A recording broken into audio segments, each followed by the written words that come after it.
Greetings, everyone. This is Bat-kun, and this anime is truly unique. In it, we follow the group called the Silverwang Battalion, which is facing an immense dragon. But even with all of their combined strength, they are no match for the beast. It lashes its tail through the air with lethal precision, forcing them to jump to avoid the crushing blow. They counterattack with their powerful strikes, but their weapons cannot pierce the dragon's thick hide. The dragon then begins to gather energy to launch a deadly attack. But the group's mage quickly raises a magical barrier to protect them. However, she is not strong enough to completely block the assault. When the shield is shattered, the group's cook named Dennis rushes forward, using his own body to shield the mage from the dragon's flame. A flame strikes the woman's arm, so Dennis quickly prepares a magical potion for her, advising her not to lose her concentration, which relieves the group's sub-captain named Kate, since Dennis is always there providing support. However, the group's leader named Vigo does not seem impressed by Dennis's demonstration of compassion.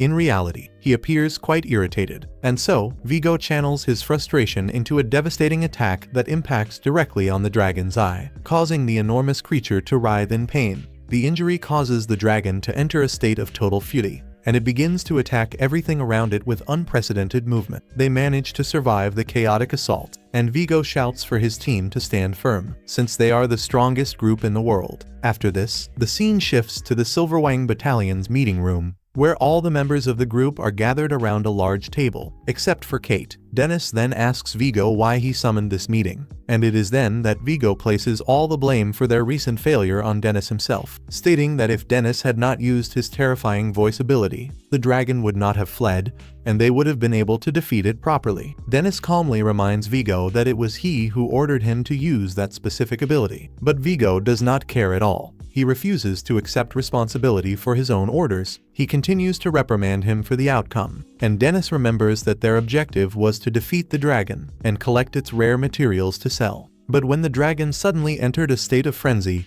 it became too dangerous to continue the battle. As most of them were already injured and on the brink of defeat, Vigo ordered Dennis to use his intimidation spell, which could frighten enemies. Dennis followed his order and managed to make the dragon flee from the battlefield. Although this decision caused the mission to become a failure, it ultimately saved everyone's lives. Dennis admits that at the time he was quite surprised by Vigo's good judgment, which was not typical of him. But now he is seeing his true nature. He realizes that the young man has not changed at all, and Vigo denies having given that order and goes even further, since he suggests that Dennis might have been sent to infiltrate his group as a spy for a rival team, wanting to tarnish the reputation of the Silverwang Battalion. He tells Dennis to leave the group, and none of the other members say anything to defend him, since they all now fear the captain. Vigo then delivers a cruel speech about how Dennis was never worthy of being on his elite team, because he is only a cook, and the Silverwang Battalion is a battalion composed only of swordsmen, priests, and mages of the highest elite. He points out that, although both have reached level 99,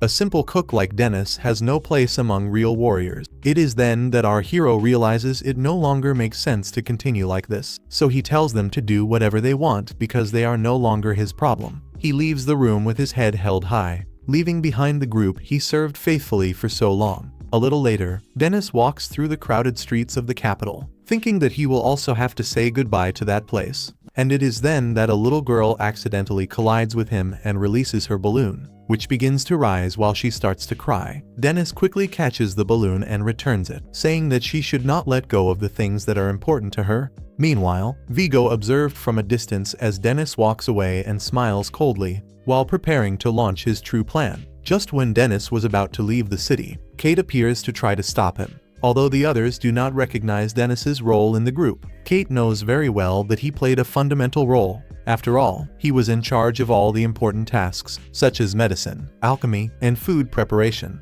Our hero then believes that others will take over his responsibilities, but Kate explains that after he joined the group, their ability to explore the most dangerous dungeons increased drastically, so much so that people now call them the strongest group in the world. She knows that the rest of the team does not realize how much Dennis supports them from the shadows, but she recognizes his true importance. Kate desperately tries to convince Dennis to return, and when she fails, she asks him to cook one last dinner for her, or to prepare some snacks for them. Dennis does not believe that this is the only thing on her mind, so Kate becomes serious and asks him if he truly plans to leave forever. Dennis then remains silent, and Kate asks what he will do with his life now. he explains that he will continue cooking. After all, that is his job. He reveals that he plans to open his own restaurant, and Kate does not want him to go, so she tries to stop him once more, saying that she was the one who found him, and that he belongs to her. Dennis is grateful that Kate invited him to the Silverwang Battalion, and thinks about how well they get along, which he believes is the reason why Vigo expelled him, since he had a romantic interest in Kate. Dennis then says goodbye to Kate and departs, even though she tries to order him to return,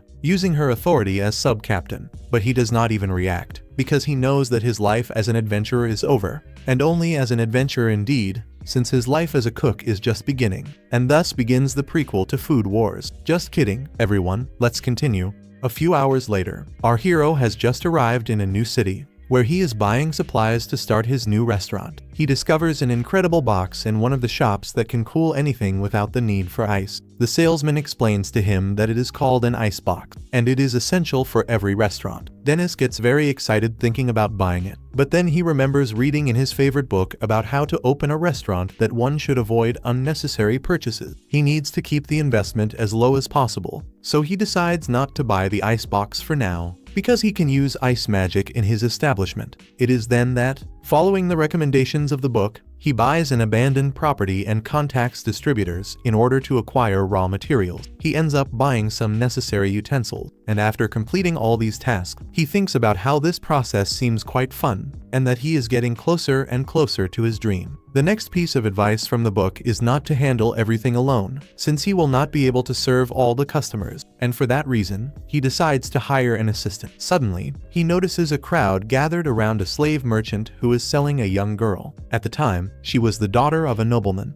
The merchant explains that her parents were defeated in a political power struggle, and that she was exiled, which is why she ended up in this situation. The people gathered there find it hard to believe that she is actually from the nobility, because she does not look refined at all, but they think she is very cute, and that when she grows up she will be very beautiful. Dennis would like to help her, but thinks that he cannot save everyone, and if he were to get angry at every injustice that appears in the world, he would not be able to survive. But when he looks at the girl's life, he remembers his own childhood, from when he was an orphan. The slave merchant then asks for bids, starting at 300,000, and it is then that the value quickly rises to 800,000, and Dennis increases the bid to 1 million, believing that he will win. But the vendor he met before intervenes with an offer of 1.5 million, saying that the girl is very cute, so he will take her home and take very good care of her. And Dennis notes that this guy is simply a pervert, but he does not try to judge people by appearance, since he said he will take care of her. However, the crowd begins to mutter, saying that that guy is truly a pervert, and that the girl would be miserable if he took her. Our hero then realizes that he cannot allow this to happen under any circumstances, so he offers even more. The bidding war continues until it surpasses 5 million, and we see that Dennis has finally succeeded in the purchase. He takes her to his restaurant, although he feels quite frustrated because he spent almost all of his savings on buying the girl. It is then that, wanting to help her start over, he takes her to a store, buys a new dress for her, and fixes her up. Later, we see them walking together, and the girl walks very slowly. So Dennis warns that if she continues walking that way, she will get lost, since she will be far from him, and after a while, his warning becomes reality, and she gets lost in the middle of the crowd. She cannot find Dennis anywhere, and she becomes frightened by all the people around her. But suddenly, after a few minutes, Dennis appears in front of her, not being surprised that she actually got lost, so he apologizes for walking too fast. They then arrive at the restaurant, and the girl asks Dennis why he bought her. He mentions that he does not have a real reason, aside from the fact that she reminded him of something from a long time ago. He then asks for her name, and she says he can simply call her slave, but he asks if she does not have a real name. She then asks him to call her Atriel, and he introduces himself as Dennis, and she asks what she should do, and he says that there is absolutely nothing to do, and he says that she can use the upstairs floor, or if she does not want to live there, she can leave, because now she is free. Atriel is shocked to hear this, but before she can do anything else, her stomach rumbles loudly, so our hero already begins to prepare something for both of them. He makes a wonderful dish, which fills the entire restaurant with an incredible aroma. She is quite enchanted by the delicious smell, and when Dennis finishes cooking, they sit down to eat. The girl enjoys the food very much, and it gives her so much happiness that she begins to cry. Dennis thinks that he does not know what happened to her, and that he will not ask unless she wants to tell him. Atriel then continues to eat, but he notices that she is starting to choke because of the food, so he quickly helps her. For 2 days, Atriel helps Dennis decorate the restaurant and even takes care of the cleaning, which makes Dennis quite happy. Over time, they finish preparing everything, and Dennis gives a name to his new place, calling it the Adventurer's Diner. Dennis tells Atriel that she will be their poster girl, and she practices her customer service skills before the grand opening. Dennis, for his part, believes he has everything ready, and that he is prepared for whatever the customer might demand. He claims that everyone will become obsessed with his food, and that they will become so addicted that they will eat at least 3 meals a day. Every day, only at his restaurant. He hopes that the customers will pay him a lot of money, because now he is left with nothing after spending everything on the restaurant and on Atriel. But while he is lost in his thoughts, the first customer enters the restaurant, but to the surprise of both, the customer is wearing armor. Dennis quickly remembers reading in his restaurant management guide that some adventurers prefer to maintain their privacy, so he decides to respect their boundaries and creates a more comfortable atmosphere where they can enjoy their food in peace. Dennis tells Atriel to serve water to their mysterious customer. While he hands over the menu, he wonders what the customer will order, since he is prepared to cook anything. However, the customer nervously orders a small portion of rice and a glass of crystal water. He wonders if this customer is eating little, but the customer refuses with a shake of the head. Then Dennis realizes that they must have a low budget, and that is why they are ordering the cheapest item. And our protagonist feels sympathy and asks if they like spicy pork. The customer confirms, so Dennis decides to prepare it in its place. However, the knight protests, saying that they do not have enough money to pay for such an expensive dish. But Dennis asserts that he cannot serve an ordinary meal to the first customer in his restaurant. But then suddenly he realizes by the voice that the knight is actually a woman. His suspicions are confirmed when the knight takes off the helmet, revealing the face of a beautiful young woman who introduces herself as Henrietta. She explains her difficult situation, as she was recently expelled from her group of adventurers, because they believed that women are weak and only cause problems for the team. She expresses her frustration with this prejudice, and Dennis is in complete agreement with her. Henrietta mentions that she is only at level 23. However, Dennis thinks this is impressive and believes that at this level she is definitely qualified to be an adventurer. Henrietta then asks if he has ever heard of the sub-captain of the strongest group in the kingdom, the Silverwang Battalion. She is a woman who is even considered a legendary swordswoman, and Dennis says that he has indeed heard of a woman like her, but that it seems quite problematic. And Henrietta explains that she cannot join any group without having to hide her true identity, and this constant struggle consumed all of her savings. After a few minutes, Dennis serves her the dish he prepared, saying that she will feel much better after eating something, and Henrietta hesitates, asking if he is sure he will give such expensive food to her, knowing that she cannot pay. But Dennis says that she can pay when she has the money, and Henrietta takes the first bite and is surprised by the incredible flavor, as she has never eaten anything so delicious in her entire life. She finishes the bowl in just a few minutes, praising Dennis for his exceptional ability in the kitchen. Our protagonist hopes that she will become a regular customer of his restaurant, and she promises that she will be, but only after joining a group and earning some money. Dennis then wonders if he should ask his other customers if they know of a group that needs a swordswoman. Henrietta gets excited at the suggestion, and Dennis points out that it will be quite difficult to contact her if an opportunity arises. So he hopes that she stops by the restaurant once in a while, and she ends up agreeing. A few days later, we see a group of male adventurers eating at the restaurant, and they are completely impressed by the quality of the food. They also praise Atriel, congratulating Dennis on the exceptional assistant he has. They consider this food to be a good luck charm before going to the dungeon on their next mission. Thus, Dennis realizes that they are a group of adventurers, and he asks them if they are looking for a skilled swordswoman. Since he knows a very good warrior, they do not mind the gender at all,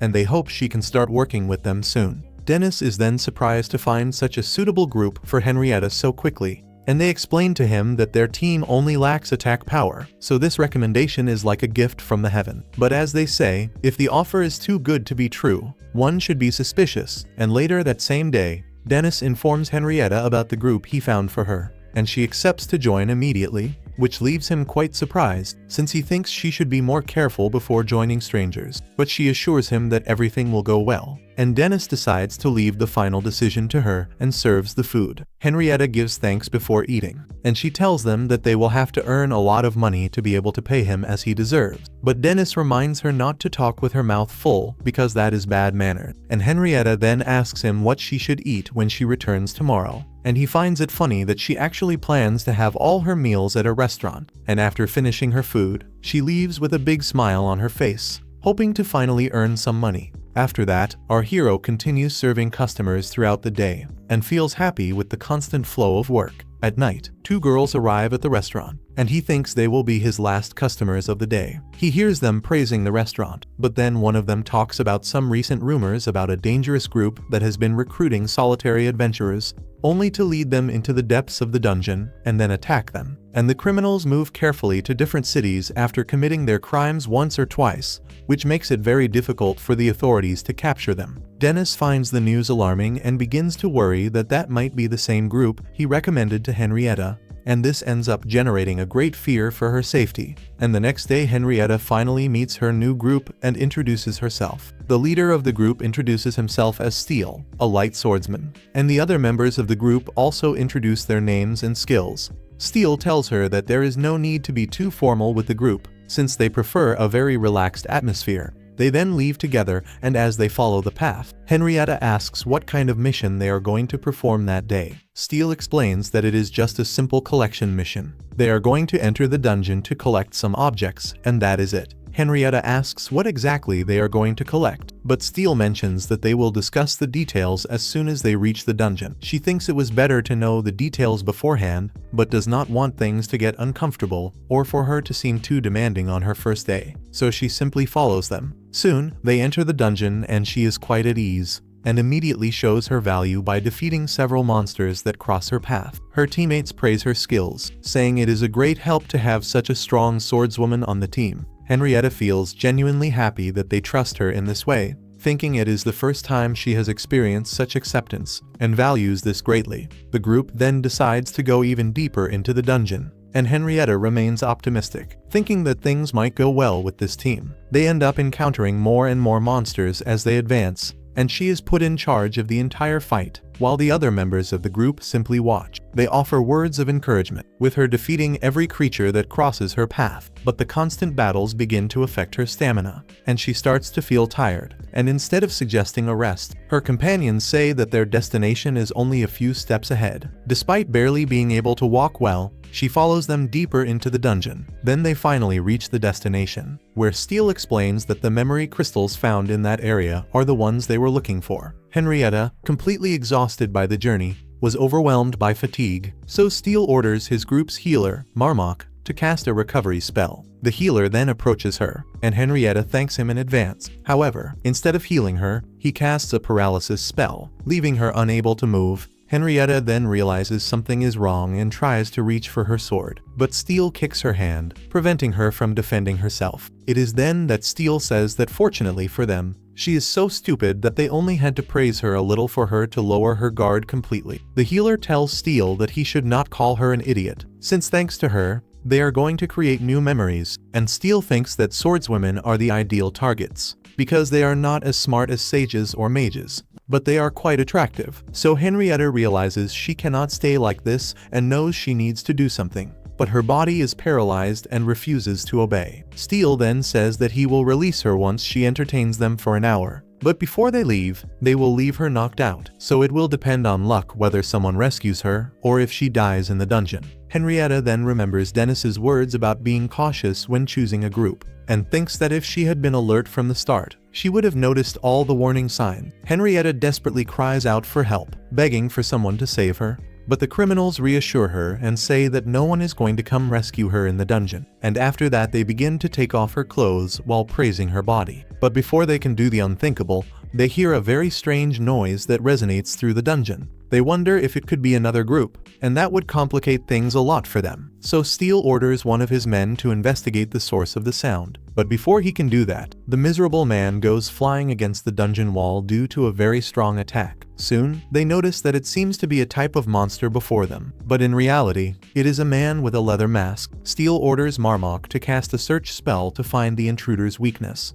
But when he tries to evaluate him, the spell fails completely, and Marmok realizes that there is an enormous difference between their levels, which means they do not have the slightest chance against him. Steel thinks that they would not descend this far into the dungeon, so a monster of such power could not exist in the upper levels. But before he can process any more of this information, the masked man turns his knives to the dull side and attacks him directly, knocking him out of combat with a single devastating blow. The other members of the group try to flee in terror, but the masked man pursues them relentlessly, knocking them down one by one with precise attacks. Henrietta watches in amazement, wondering who that person could be, and notes that his movements are like those of a very skilled chef handling kitchen knives. But she is very exhausted, so she loses consciousness. The next day, Henrietta arrives at Dennis's restaurant and explains everything that happened to her. Henrietta mentions that when she regained consciousness, she was lying safely in the Adventurers Guild, and she could not thank the mysterious man who saved her. Furthermore, the members of the group who harassed her were found unconscious and tied with ropes outside the dungeon. The guild investigated the incident and discovered that in reality,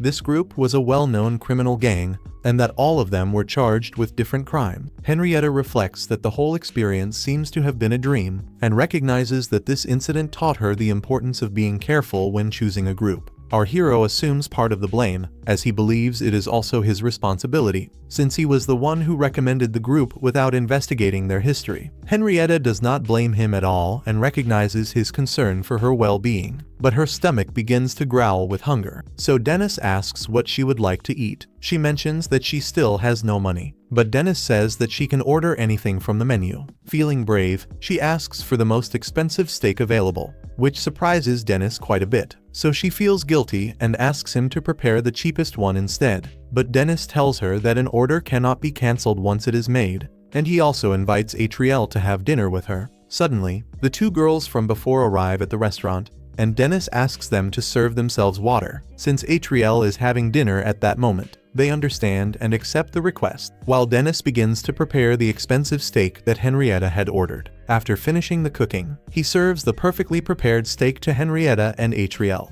Both express their joy because the flavor is delicious. Then the two girls ask Dennis why he did not open the restaurant yesterday, mentioning that it is not good for regular customers like them for the place to close 2 days in a row without prior notice. Dennis explains that he had something important to resolve, and Henrietta finds all of this a bit suspicious. She observes him closely, studying his physique and his movements more carefully, and suddenly, she realizes that he is the same person who saved her in the dungeon. But before she can say anything else or confront him about it, another customer arrives at the restaurant, interrupting the moment, and Dennis receives him with a warm welcome. A while later, Henrietta is talking to Dennis, but she feels that he is not truly listening, which bothers her. Then Dennis asks her what she wishes to order, and she asks for the magic ramen. While cooking, he suddenly mentions his previous concern about whether she should hide her gender to venture out. Henrietta is surprised that he actually paid attention to her, and Dennis tells her to do what she feels is right, because, in the end, she is appearing as herself, and that is what makes her special.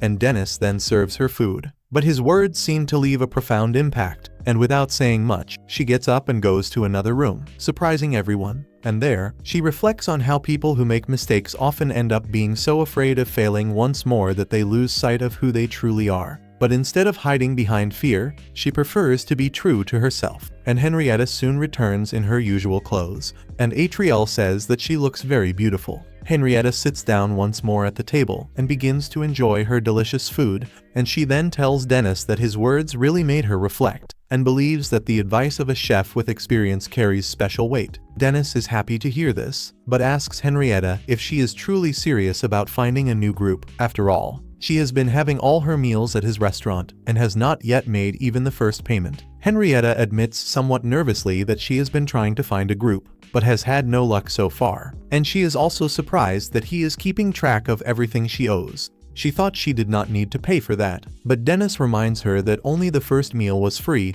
and that she has to pay for the others. Atriel also feels that Dennis is being a bit mean, but just at that moment they are interrupted by the sudden arrival of a customer. He takes a seat and begins to look at the menu, while Dennis tries to guess if it is a boy or a girl. When Dennis asks if he already knows what he is going to order, the customer responds by asking what is good on that menu, and Dennis responds, with confidence, that everything is excellent. The young man then points out that that does not help much, since it is natural for Dennis to like his own food. It is then that Dennis suggests a dish called Vitara Katsuden, but the customer is not in the mood to eat something with rice. Henrietta then also joins the conversation, recommending the pasta, since personally it seems very appetizing, but he does not want anything too heavy, so she suggests another dish, but he is not in the mood for that, and ends up frustrating Dennis quite a bit, who is already losing his patience. Henrietta quickly stops Dennis, saying that he is just a teenager, and that he generally has trouble making decisions.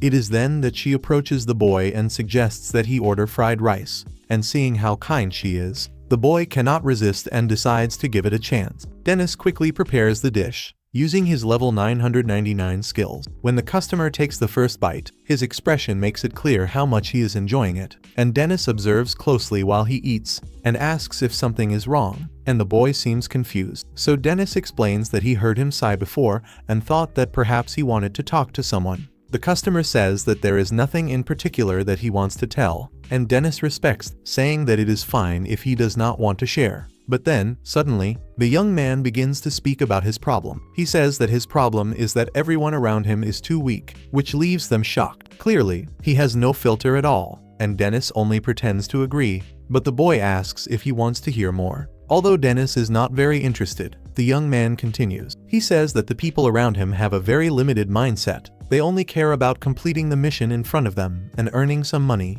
without a mission to improve or to become a high-level group. Dennis looks at poor Henrietta and thinks that the poor girl cannot even earn money, much less have aspirations as high as those of that boy. But she feels that he is slighting her, and the boy declares that he refuses to join groups that have no motivation, since he believes that being an adventurer is not just about going to safe zones and fighting weak monsters. For him, it is about exploring the unknown. But when he shared this philosophy, he was expelled from his previous group. Dennis then wonders if his restaurant is somehow emitting pheromones that attract expelled people, and the customer continues explaining his ideas, saying that he does not care about staying with small-minded people, because one day he will join the Silverwang Battalion as the strongest maid. Dennis advises him to be careful not to get so excited that he ends up being alone. After all, adventurers are only adventurous thanks to their groups. The boy responds that he will consider joining a group, but that he can only follow his own pace. Then he pays for his food, telling Dennis to keep the change. But Dennis notes that this scoundrel paid exactly what the dish cost,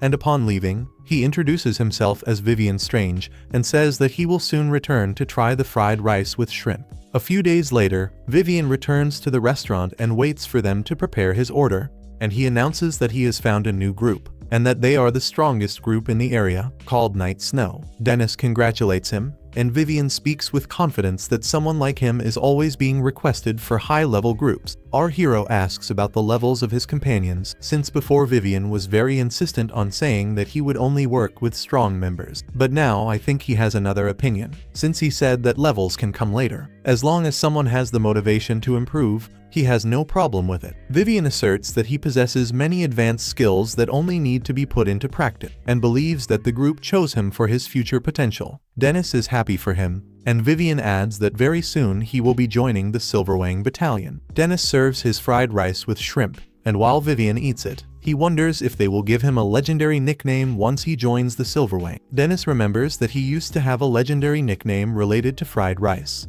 and he thinks that Vivian really is a bit egocentric, but admits that wanting to surpass oneself is not a bad thing. He thinks that the young man has great potential to become a great adventurer if he can find a group that trains him well. And our hero asks about his first job, and Vivian explains that it will be tomorrow. They will go to the 5th floor of the dungeon to collect some rare minerals. Dennis uses his appraisal skill to check his level, and sees that he is only at level 17, which is quite impressive for his age, to tell the truth. But he knows that normally level 30 or more is required for that place. Concerned about Vivian's safety, Dennis politely asks if that is not too deep for him, but Vivian responds that he will be fine, since the elite members of his group promise to give full support. Dennis says that although Vivian claims to have advanced skills, he probably only read about them in books and thinks he can use them. He explains that a person's level is the quantity of the number and the quality of the skills they have acquired. Dennis adds that base statistics increase with each level, because skills become more precise and are almost always active. He thinks that if Vivian truly acquired multiple advanced skills,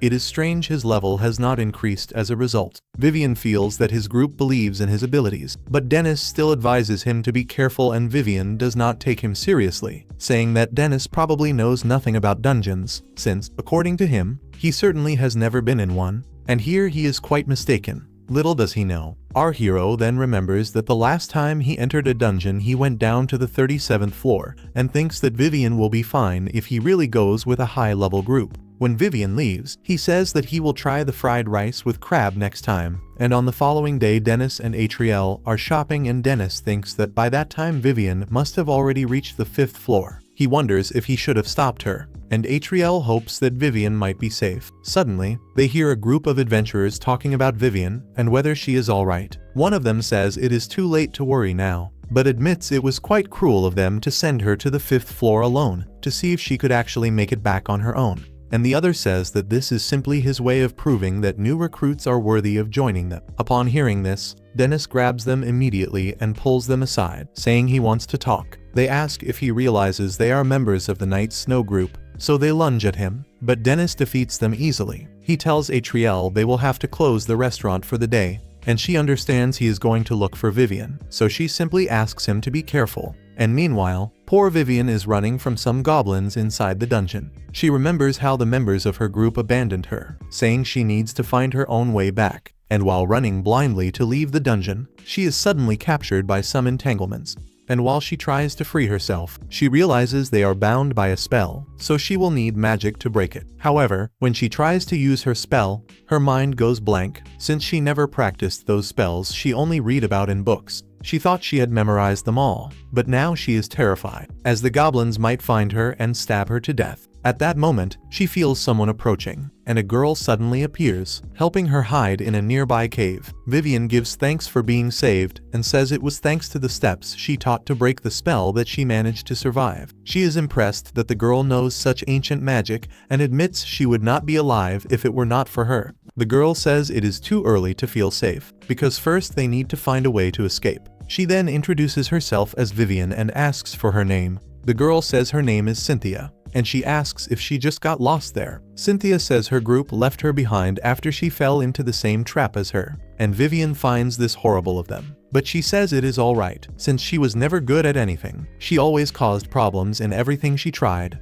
and Cynthia apologizes, thinking she might end up feeling attacked. Cynthia suggests waiting to see if Vivian's group will return to rescue them, and Vivian tells her she is in the same situation, because no one will come to rescue her. She accepts that she was very selfish and that she never cared about others, which is why she fought with the members of her group. And Vivian thinks she has a terrible personality, but Cynthia insists that is not true. Vivian thinks she knows nothing about Cynthia, while she responds that she also knows nothing about her. This makes Vivian realize she had never spoken to a stranger in that way, and it makes her feel a little better. Cynthia is happy to hear this, but unfortunately, the goblins have returned, looking for Vivian everywhere. She realizes she does not have many options, so she decides to act on her own, and as a mage, she distracts all the goblins so that she can escape. Cynthia refuses, saying it makes no sense if she does not survive, but Vivian says she would already be dead if it were not for Cynthia. Vivian says it is the first time she has felt this way,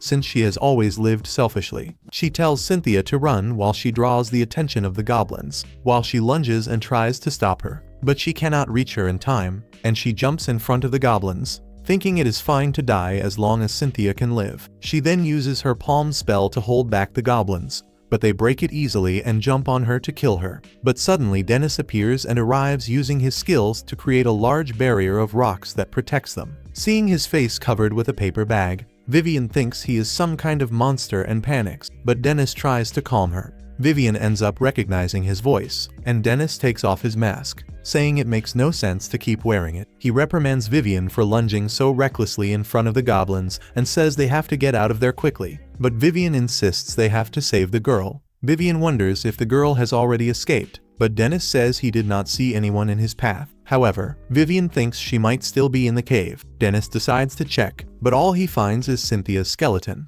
leaving Vivian in a state of shock. A little later, they inquire about her at the guild and discover she was a 16-year-old mage. She had become separated from her group on the 5th floor 3 years ago. And after that, Dennis and Vivian lay her remains to rest in peace. They build a grave for her, and our hero mentions hearing that sometimes the spirits of adventurers who died in dungeons end up saving those who still live. And Vivian tells Cynthia that she will visit her again and promises to become the most powerful mage, so that she will be capable of saving girls like her in the future. As they leave, Dennis tries to improve her mood by offering some fried rice, and he invites Vivian to accompany him, which she accepts with pleasure. And Dennis asks her not to be so depressed, saying that Cynthia will not be able to rest in peace that way. Vivian asks him to at least let her be sad for a while, but suddenly she feels Cynthia's spirit saying goodbye to her and thinks that she is a true mage, since she continued living even after her death. The day before, a man shouts at Vashel, demanding to know when she would finally deliver the report that was supposed to be done. She has no answer, so she bows her head and apologizes. But that is not enough for him. He says that the only thing she knows how to do is apologize, while the others begin to laugh, and she apologizes even for that.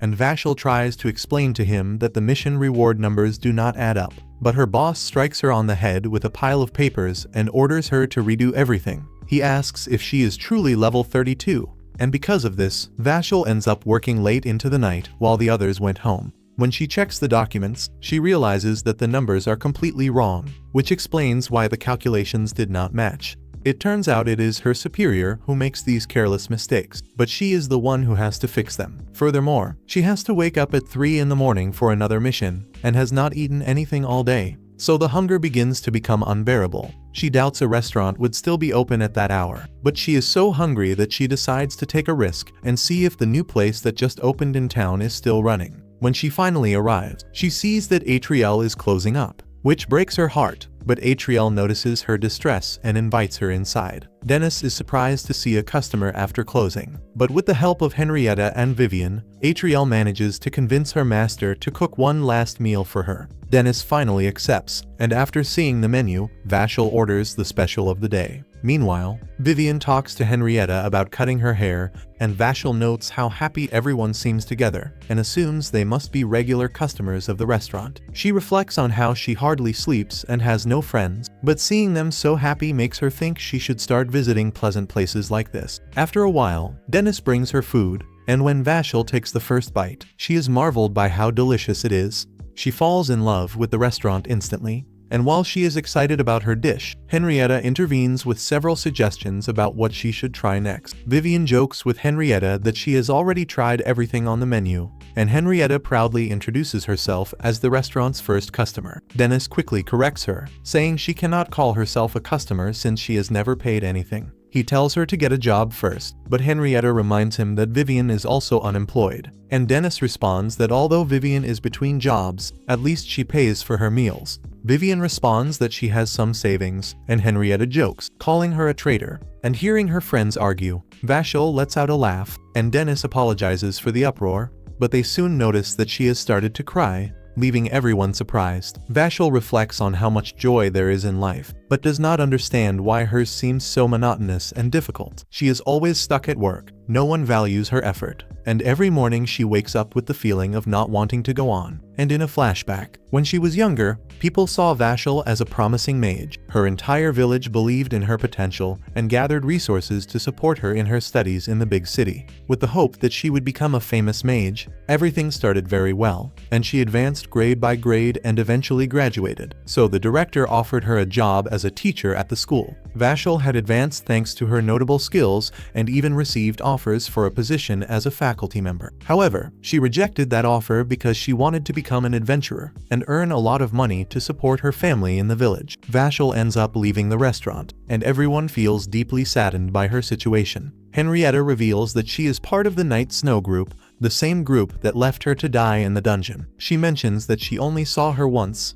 but that she left a very strong impression on her mind, and the others quickly tell Dennis to do something. But he refuses, saying he is just the cook, and the only thing he can do is feed people with the best he can offer. He believes that the only person who can truly help Vashel is herself. The next day at 3 in the morning, the alarm rings, but she is so exhausted that she does not want to wake up. Half asleep, she turns it off and goes back to sleep. And a few hours later, she finally wakes up and realizes she is very late. She quickly grabs her things and runs to meet her group, who are quite furious with her for being so irresponsible. They soon leave for their morning mission in the dungeon, but after a while, they encounter a werewolf, which knocks down one of the group members. Vashel quickly reacts and saves him with her wind magic, but when she goes to see how he is, he pushes her away with a look of contempt. After the mission, Vashel feels deeply discouraged, and while wandering the city streets, she remembers how her companions do not appreciate her help. They said it was part of the plan to attract more monsters and accused her of interfering. They said cruel things, assuring her that they would be better off if she were not there. Henrietta and Vivian are walking through the streets while talking about food,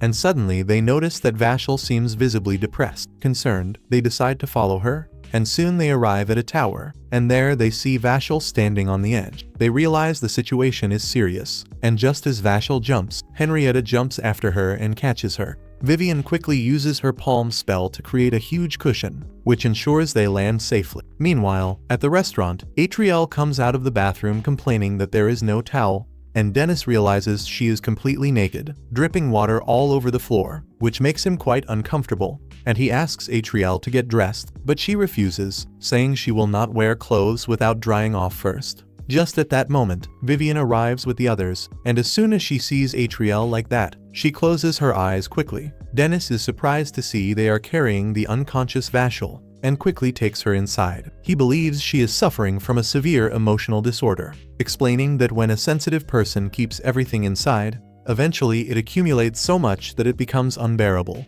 and they try to destroy themselves. Vivian cannot help making a joke, saying that Henrietta would never suffer from something like that. Since she is so spontaneous and never takes things seriously, she would never do something of the sort. Dennis is then happy to see they are well, and Henrietta asks how they can help Vashel. Dennis explains that the only real remedy is plenty of rest, and Vivian doubts that will happen. After all, Vashel is part of the night's snow. Then Dennis promises to speak with her group, and that same night, he receives the members at his restaurant. Their leader, Captain Hooper, apologizes for the trouble caused by one of his group members, and Dennis also apologizes, mentioning that he had to knock down 2 of his companions the other day as a precaution regarding Vivian. Hooper lets it slide and says he heard the food there is exceptional, and our hero quickly realizes that this man will not be easily convinced. Using his appraisal skill, he sees that Hooper is actually level 51 and is well above average for an adventurer. Dennis explains that Vashel is safe and resting for now, but that she is in no condition to continue working with the group. He suggests that she be released so that she can recover properly. However, Hooper refuses, saying she signed a contract with them. Then he takes out Vashel's contract and shows it to Dennis. And upon examining the contract, Dennis says it is clear they placed the entire burden of the group on Vashel's shoulders, and he notices they are trying to squeeze every bit of utility out of her, which seems quite inhuman. But Hooper does not care about the criticism. Dennis loses his composure and speaks directly, saying they are nothing but a bunch of cruel scammers. And this infuriates Hooper, who crumples the contract with his hand. He tells Dennis that they are the strongest group in the city, so basically that is their territory, and they dictate the rules. Meanwhile, Vashel wakes up feeling miserable and wondering why they did not let her die. She thinks everything would be better if she were not there, and Atriel tells her that she also wanted to do the same thing once, after being banished and sold as a slave. But everything changed when Dennis entered her life and took her to the restaurant, where he gave her hope. She thinks there is still happiness waiting for her and suggests that she eat something delicious, and if after that Vashel still wants to die, then perhaps there is nothing more that anyone can do. In any case, Atriel says she will respect her decision, but hopes she chooses to live. And outside the room, Dennis asks Hopper if he thinks he is some kind of king. Hooper has an indifferent posture and says it is more or less exactly like that, and he explains that in all of Dungeon City, the strongest group is the one with real power, since no one else can compete with them. He mentions the Silverwang Battalion as a perfect example,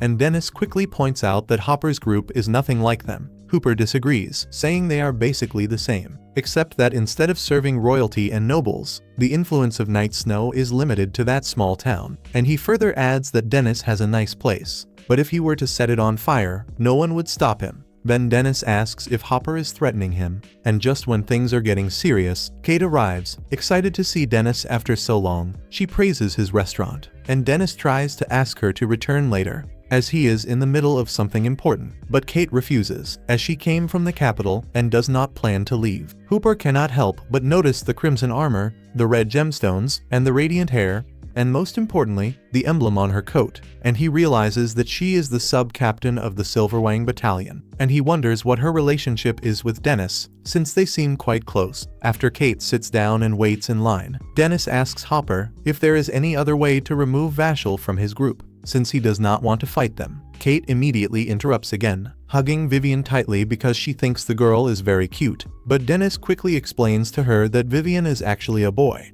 And I am sure you did not expect that one, right? Neither did I. Vivian asks if she is truly the sub-captain of the Silverwang Battalion, and Kate confirms it. And when questioned about her relationship with Dennis, Kate reveals that he used to be part of the Silverwang Battalion and that they were companions, leaving everyone in the restaurant in shock. Hopper's eyes open wide as he realizes it is not a good idea to be an enemy of the Silverwang Battalion. His subordinate asks what they should do, so Hopper hands him the contract and orders him to destroy it immediately. He officially releases Vashel from the group and leaves the premises quickly, wishing her a speedy recovery. Kate thinks Hopper was quite hostile and cannot believe he was bothering her dear Dennis, so she wants to go after him to fight. But Dennis stops her and says it is not a good idea, and Kate asks if she should expel Hopper from the country. Dennis admits she probably could do that, but asks her not to be so impulsive, and Kate grumbles, saying that Dennis can be very annoying sometimes, but that is something she likes about him too. And our hero already changes the subject and asks Kate what she wants to eat. But at that very moment, Atriel arrives with Vashel, saying she is her new friend, and Kate decides to order the same as them. Dennis quickly prepares a delicious meal for the group, and when he finishes cooking, he serves the food, and Kate begins to eat with great enthusiasm, excited to taste her old friend's food after so long. Vashel notes the confidence with which Kate eats, and Dennis encourages her to start too. Before the food gets cold, she takes the first bite and thanks him for preparing such a delicious meal once again. After both finish eating, all the guests observe them, sharing the same admiration for Dennis's exceptional culinary skills. And after returning from Dennis's restaurant, Kate goes back to her Silverwang Battalion headquarters. There she notices that her companions are talking about Vigo, and how they have not achieved much progress in their recent missions, and while she listens to everything, she accidentally collides with him. Vigo tells her to get out of the way and asks Kate about her recent visit to Dennis, as he heard about it from one of his sources. As they say out there, the walls everywhere have ears, so one has to be careful. Kate then explains that she missed his food, and that is why she decided to visit him. She remembers how happy she felt enjoying the meal, so much so that she even invited him to return to the group, since the battalion is having difficulty without the rigorous chef. However, Dennis refused the offer, saying he was just the cook and that he had no interest in returning to his adventurer lifestyle. Kate asks for Vigo to convince Dennis to return to the team, but he refuses and orders her to stay completely away from Dennis. In the meantime, at his restaurant, Dennis is full of customers, as everyone fell in love with his food, which makes them always return. While Dennis prepares the dishes, Aitlier serves the food and takes the orders, and Vivian and Henrietta are also delighted to see their favorite restaurant become so popular. Both think that Dennis truly deserves this success, and Bockel brings water to Vivian, surprising the boy. She thanks him for having visited her when she was sick, and mentions that now she also works at the restaurant. Bockel explains that, just like Aitlier, she now lives there as well. Vivian is happy to see her well, but reminds her that one should not overdo it at work. However, Bockel feels that she cannot sit idly by, so keeping herself busy seems to be the best thing at this moment. She also mentions that Aitlier made everything very easy to learn. Despite being younger, Aitlier is quite superior at work, so she is a fine teacher. Dennis watches them working together and thinks that they form a great team, and our hero personally serves the food to Vivian and Henrietta. And as soon as they take the first bite, Henrietta begins to praise the meal with enthusiasm, and she finally understands why the restaurant has become so crowded lately. She feels quite proud to be considered a regular customer. However, Dennis quickly corrects her, mentioning that she is not actually a regular customer, but rather a freeloader. Bockel and Vivian are surprised to learn that Henrietta has paid nothing to Dennis, and she explains that earning money is not exactly easy for someone like her. And Dennis says he understands, but warns that if this continues for too long, it will not end well for her, which visibly frightens her quite a bit. To lighten the mood, Vivian changes the subject and asks if it is not difficult to serve so many customers at the same time, and Dennis takes the opportunity to praise Aitlier for her impeccable way of serving and keeping everything in order. Vivian notes that she seems especially happy lately, and quietly asks if something special happened. Suddenly, Dennis freezes in the middle of the conversation and accidentally drops a cup on the floor. He quickly tells Vivian to visit the restaurant on his next day off, while Henrietta tries to show her usefulness by offering help. But Dennis ignores her completely. Henrietta, discouraged, begins to think about how lately nothing seems to be going well for her. The poor girl does not even have money to stay at an inn with hot water, and it has been a long time since she visited the public baths. She knows she desperately needs to pay Dennis, but suddenly she begins to wonder if Dennis and Vivian are speaking ill of her behind her back. She fears that Dennis is even trying to ban her entry into the restaurant permanently. And a few days later, Vivian finally finds time to visit Dennis during his break. Dennis confesses that he thinks Aitlier might have a boyfriend now, and he explains that he has been giving her a weekly allowance and suspects she is spending it on him. Vivian suggests that instead of speculating and worrying, Dennis could simply ask her directly, but he admits that he does not have the courage to ask such a personal question, since he does not have much experience in the matter. He adds that if she really has a boyfriend, the young man should at least come to meet him and bring a respectful gift. Our hero also declares that he will not accept anyone below level 80 as Aitlier's boyfriend, and Vivian thinks he is being too protective, especially considering that she is not even his real daughter. And Aitlier overhears the conversation from the other room and wonders what they are talking about. Vivian quickly takes control of the situation in her mind, saying that he was asking Dennis to teach him how to cook, and our hero gives a thumbs up for saving him. But Aitlier also intervenes, saying that she would also like to learn how to cook. Dennis then takes both to the kitchen and begins to teach them how to prepare the famous katsudon. He explains that the way the onions are cut can greatly affect the flavor of the dish, and both begin to cry because of the onions. But Dennis only pays attention to Aitlier, completely ignoring poor Vivian, who begins to feel excluded. While helping her with her technique, Dennis fondly remembers how his mother taught him to cook for years, and how she strongly insisted that he learn without depending on magic. It is then that Aitlier accidentally drops pieces of eggshells onto the tray, so Dennis shows her how to crack an egg correctly and continues teaching patiently, while continuing to ignore poor Vivian, telling him to just carry on without even looking at him each time he asks a question. After working for a while, they finally finish the dish, and as they place it into the serving bowl, the city bell is heard ringing in the distance. Suddenly, Aitlier stands up and runs out, saying she has something important to do, leaving Dennis and Vivian confused. Bokkel arrives at that moment, and Dennis asks her to eat the food they prepared, while also handing her a list of essential supplies they must buy for the restaurant. However, she points out that it might be too much to carry alone. Luckily, Henrietta appears just then, and Dennis asks her to accompany Bokkel and help with the shopping. Henrietta is delighted, thinking this could be her opportunity to finally prove her usefulness. Dennis runs off with Vivian, telling the girls to enjoy the food. A while later, they find Aitlier at the market, talking happily with an elderly lady. Vivian feels uncomfortable and says they should not be spying on Aitlier like that, but Dennis tells him to be quiet. He sees himself as her guardian and believes it is his responsibility to look after the girl. Once again, Vivian asks why he does not speak directly to her about his concerns. Dennis admits he simply cannot do it. And at that moment, Vivian thinks Dennis is essentially acting like a stalker. Our hero ignores Vivian's criticism, and when he sees Aitlier talking to a boy, he begins to get angry. Vivian suggests they could just be friends, but then the boy leads her into a jewelry store, which infuriates Dennis even further. He thinks she is still too young to get married and is convinced the boy is buying her an engagement ring. When the shop door closes, Dennis becomes even more anxious, so Vivian comes up with a plan to spy on them more effectively. Meanwhile, the girls are shopping, and Bokkel notices that Henrietta looks a bit sad and asks if she is alright. Henrietta explains she is worried because she has been unable to pay any part of her debt to Dennis. Bokkel is surprised, since Henrietta is constantly going out on missions and should be able to pay at least part of what she owes. Henrietta then explains that, besides the high maintenance cost of her equipment like her armor, she is constantly injured and ends up spending all her money on healing potions just to recover. It is extremely difficult for her to survive on such a limited income, and she feels that the more she works, the less money she has.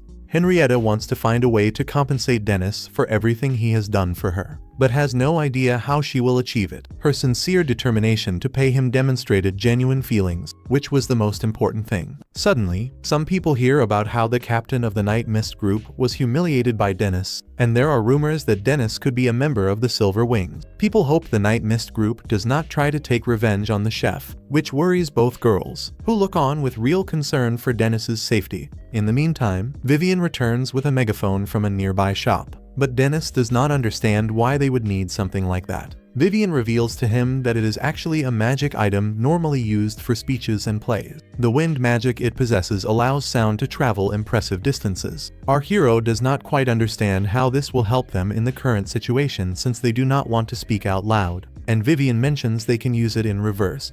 He then applies his magic and places it against the wall in the opposite direction so they can more clearly hear the sounds from inside the shop. Soon they capture Aetler's voice from within, but they become seriously worried when she says it is something beautiful, and that she will treasure it for the rest of her life. Dennis completely loses his composure upon hearing Aetler say something so romantic. But right at that moment, a thief steals a woman's bag and runs right in front of them. Dennis quickly realizes the situation and tells Vivian to hold on tight because they are going to chase him. The thief feels quite confident in escaping, knowing the old lady had a lot of money and thinking no one could catch him because he is level 30. But his confidence is totally shattered. He is not that fast, and Dennis begins to close the distance without using any kind of reinforcement magic. Vivian is marveled by Dennis's incredible natural speed and wonders if all members of the Silver Wings are that fast. It is then that the thief decides to use his wind spell to jump across the rooftops, desperately trying to lose Dennis.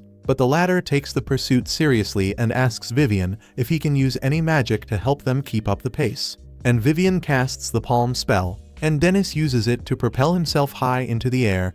In this way, he manages to reach the rooftops, which allows them to continue the pursuit. Vivian continues casting spells to help them maintain the thief's impressive pace, and when they are about to catch him, the man uses his advanced wind spell to escape, leaving them frustrated. From a distance, the thief mocks Dennis, which infuriates him even further. Determined to catch him no matter what happens now, he tells Vivian to ensure they land safely while he prepares for a great leap. Suddenly, they see Henrietta and Bockel on the street below.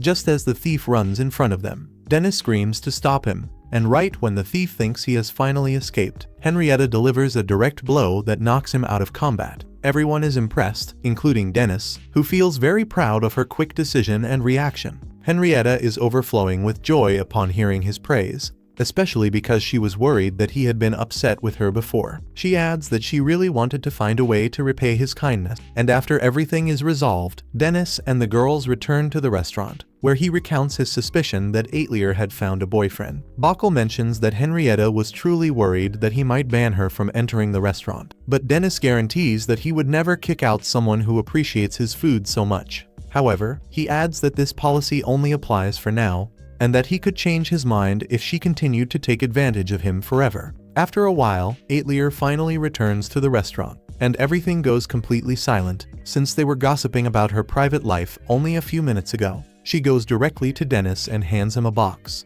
saying it is a gift for him, and when Dennis opens it, he finds a bracelet inside. Aetler then explains that she had been wanting to give him this gift for weeks. She had it specially made at a jewelry store and added that she chose it because it has the same beautiful color as his eyes. Vivian realizes that the young man was merely a shop employee, and Bockel laughs, saying that Dennis worried for nothing. Curious, Aetler asks what they were talking about so seriously. Then Henrietta explains that Dennis was convinced she had a boyfriend, but before she could finish the sentence, Dennis threatens to ban her from the restaurant. Henrietta realizes she may have spoken too much and quickly promises that one day she will also buy a gift for Dennis. But Vivian teases her, saying she should focus on paying her tab first. Aetler asks Dennis to put the bracelet on immediately, and he does so, feeling genuinely moved by such a thoughtful gift. Seeing how happy he looks, Aetler gets excited and, wanting to show her affection, hugs him gently by the leg, since she is too small to reach any higher. Meanwhile, Vigo heads to a massive mansion,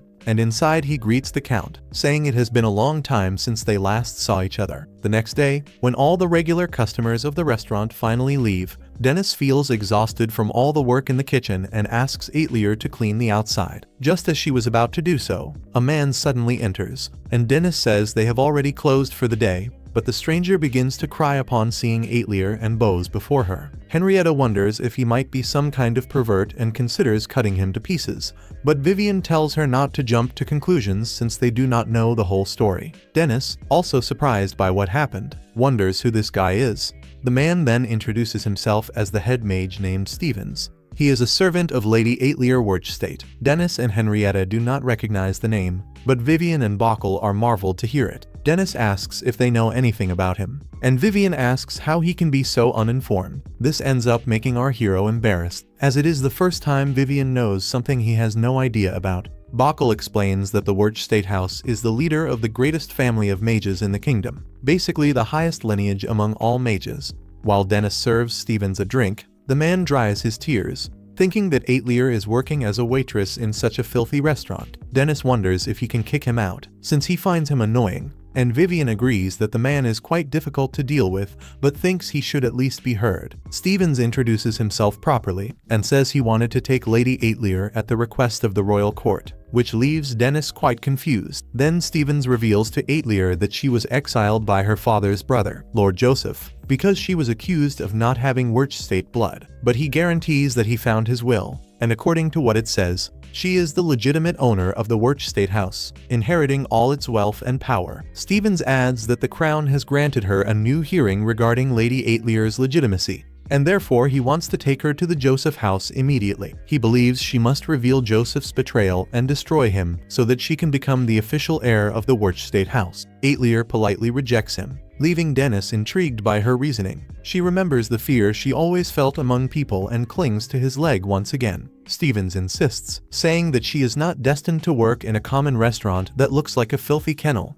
and Dennis did not like that comment at all. Stevens asks Dennis to hand over the girl, reminding Aetlier of the enormous difference in status that exists between them. When he sees that she does not feel comfortable, Dennis asks if she truly does not want to go, and she confirms, saying she does not. However, he tells her that this is important for her future and is not something she can ignore. Sooner or later, she will have to face it, and Dennis believes it is best to do it now. It is then that Aetlier finally accepts, on the condition that he goes with her. A short time later, Vivian prepares himself while the girls guarantee to Dennis that they will take care of the place during his absence. Henrietta then becomes sad because she will not be able to enjoy his delicious food for a while, but Dennis calms her down, saying it will only be a few days. Soon, Aetlier arrives, and everyone is impressed to see her so dressed up. Even so, she is very nervous, saying that everything will end quickly, and they will return as soon as possible. She moans that she does not want to go to the royal capital anymore, but she does so because Dennis said it was important. Aetlier continues murmuring about her fears, and Dennis notes that it is the longest sentence she has said in the whole month. He gives her a gentle pat on the head and calms her, saying he will be by her side. Just at that moment, Stevens arrives with the carriage. Although he addresses Aetlier with respect, he calls the others commoners, which bothers Dennis quite a bit and makes him wonder if they could do something about this annoying butler. Vivian, however, comments that he is not wrong. Their status is inferior to Aetlier's. After a long journey, they finally arrive at the capital. Vivian is marveled by the view, but Dennis tells him not to get so excited, or people will think he is a peasant. Vivian does not mind, and meanwhile, Dennis feels nostalgia as he remembers how he once thought he would never return to this city. Soon, Vivian calls him, pointing to Black's restaurant, the most popular in the capital. Dennis considers visiting it after greeting the owner but changes his mind, still lacking the confidence to face him. Upon arriving at their destination, they are received by a legal official named Stavich. He will be in charge of the delivery, and Dennis introduces himself as Aetlier's guardian, while Vivian declares himself one of the restaurant's most frequent customers. Curious, Dennis asks what will happen now, and Stavich explains that they will perform a blood test, leaving everyone confused. When Stevens pulls out a syringe, Aetlier becomes frightened, as she is afraid of needles. Even so, they must follow the protocol, which is to extract her blood, causing her to faint. Dennis then hands Aetlier over to Vivian, who carries her on his back, while Dennis asks Stavich about Aetlier's situation because he wants to help her. Stavich explains that the former head of the family, Lord Famas, was a master of hypnosis and the most powerful mental manipulation, which impressed Dennis greatly. He adds that this type of magic can only be mastered by certain bloodlines and by people with exceptional talent. He reveals that the Werchstate family specialized in hypnosis, and this makes Dennis wonder if Aetlier has the same talent. Stavich confirms that she does. He also says that her father was a great man who saved many lives with his magic. However, it is believed that his younger brother poisoned him, along with his wife, in order to take his place, and that he exiled Aetlier by casting doubt on the legitimacy of her lineage. He believes they stole everything from her and oppressed her so much that they would never allow her to rise again. And Stavich tells Dennis that, despite all this, Lord Falmaz left a will, and that according to this will,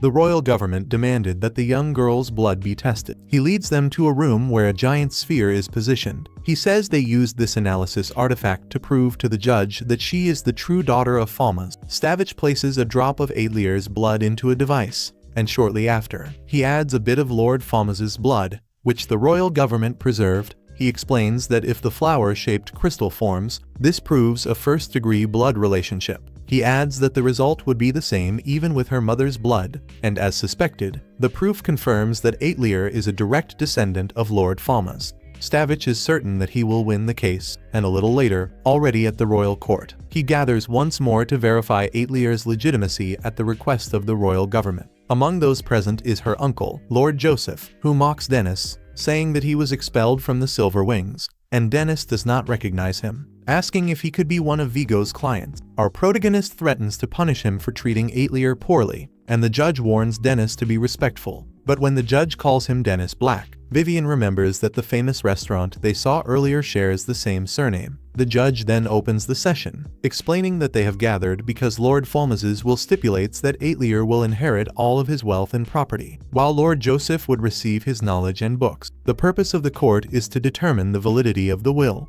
The opposing lawyer opens his case by claiming that, although Aetlier is Lord Falmaz's daughter, she is not his legitimate daughter, which causes Dennis to cover Aetlier's ears. The lawyer argues that Aetlier is not worthy of being the main family of mages, and Stavich responds that this is precisely why they have gathered, to confirm whether it is true or not. He then announces that they will extract her blood in front of everyone to prove her right, and Lord Joseph objects, saying they should not waste time and declaring that he is certain of his victory. Dennis loses his temper, but manages to control himself and decides to observe in silence. When Stavich calls the doctors to extract Aetlier's blood, she feels afraid, but Dennis's presence gives her a certain tranquility. The judge then hands a stick to each person, asking them to take them, choosing one at random to define who will activate the magic object. One by one, they try their luck, but none succeed until Dennis asks who managed to get it. Nervously, Stevens raises his hand and advances toward the device. He places a drop of Aetlier's blood, followed by Lord Falmaz's blood, which forms a flower-shaped crystal, confirming the match, and Dennis and Stavich feel relieved. However, he then receives the order to repeat the test using the blood of Lord Falmaz's wife, Lady Alyssa.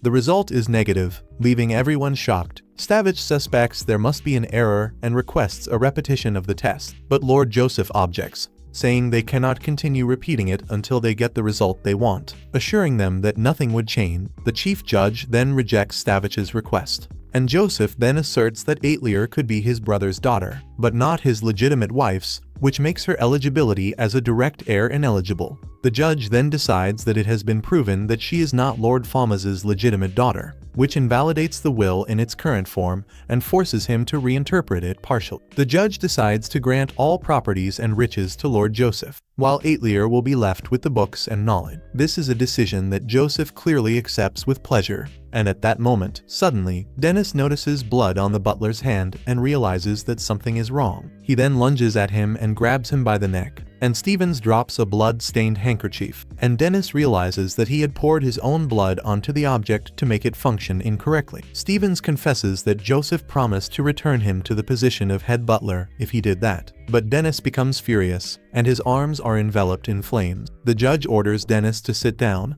saying that his behavior is an offense to the court, and our hero responds by asking how he can be offending the court when they are blatantly cheating. He takes 2 sticks and reveals that both are white, proving that everyone was in collusion from the beginning, since Stevens had secretly hidden the red stick, and Dennis realizes that everything was planned and that they were only brought to court to put on a show. Overwhelmed by anger, he loses his control, and his body is enveloped in flames, a burning fire, and the court guards approach to stop him. But upon seeing his fury, they hesitate and stop out of fear. Joseph orders the guards to capture Dennis, but just as he is about to fight them, Vivian intervenes from behind and asks what will happen to Aetlier if he ends up in prison. Vivian's words make Dennis calm down, and then he notices that Aetlier is crying, and shortly after, Stavich talks to him about the consequences of that whole scene. He comments that Dennis's behavior went beyond the limits, but believes the government also will not want to turn this into a problem. Our hero feels very angry with himself, as he believes he should not have brought her there. But Stavich says that Aetlier inherited the family's knowledge and books, so at the very least he should check them once.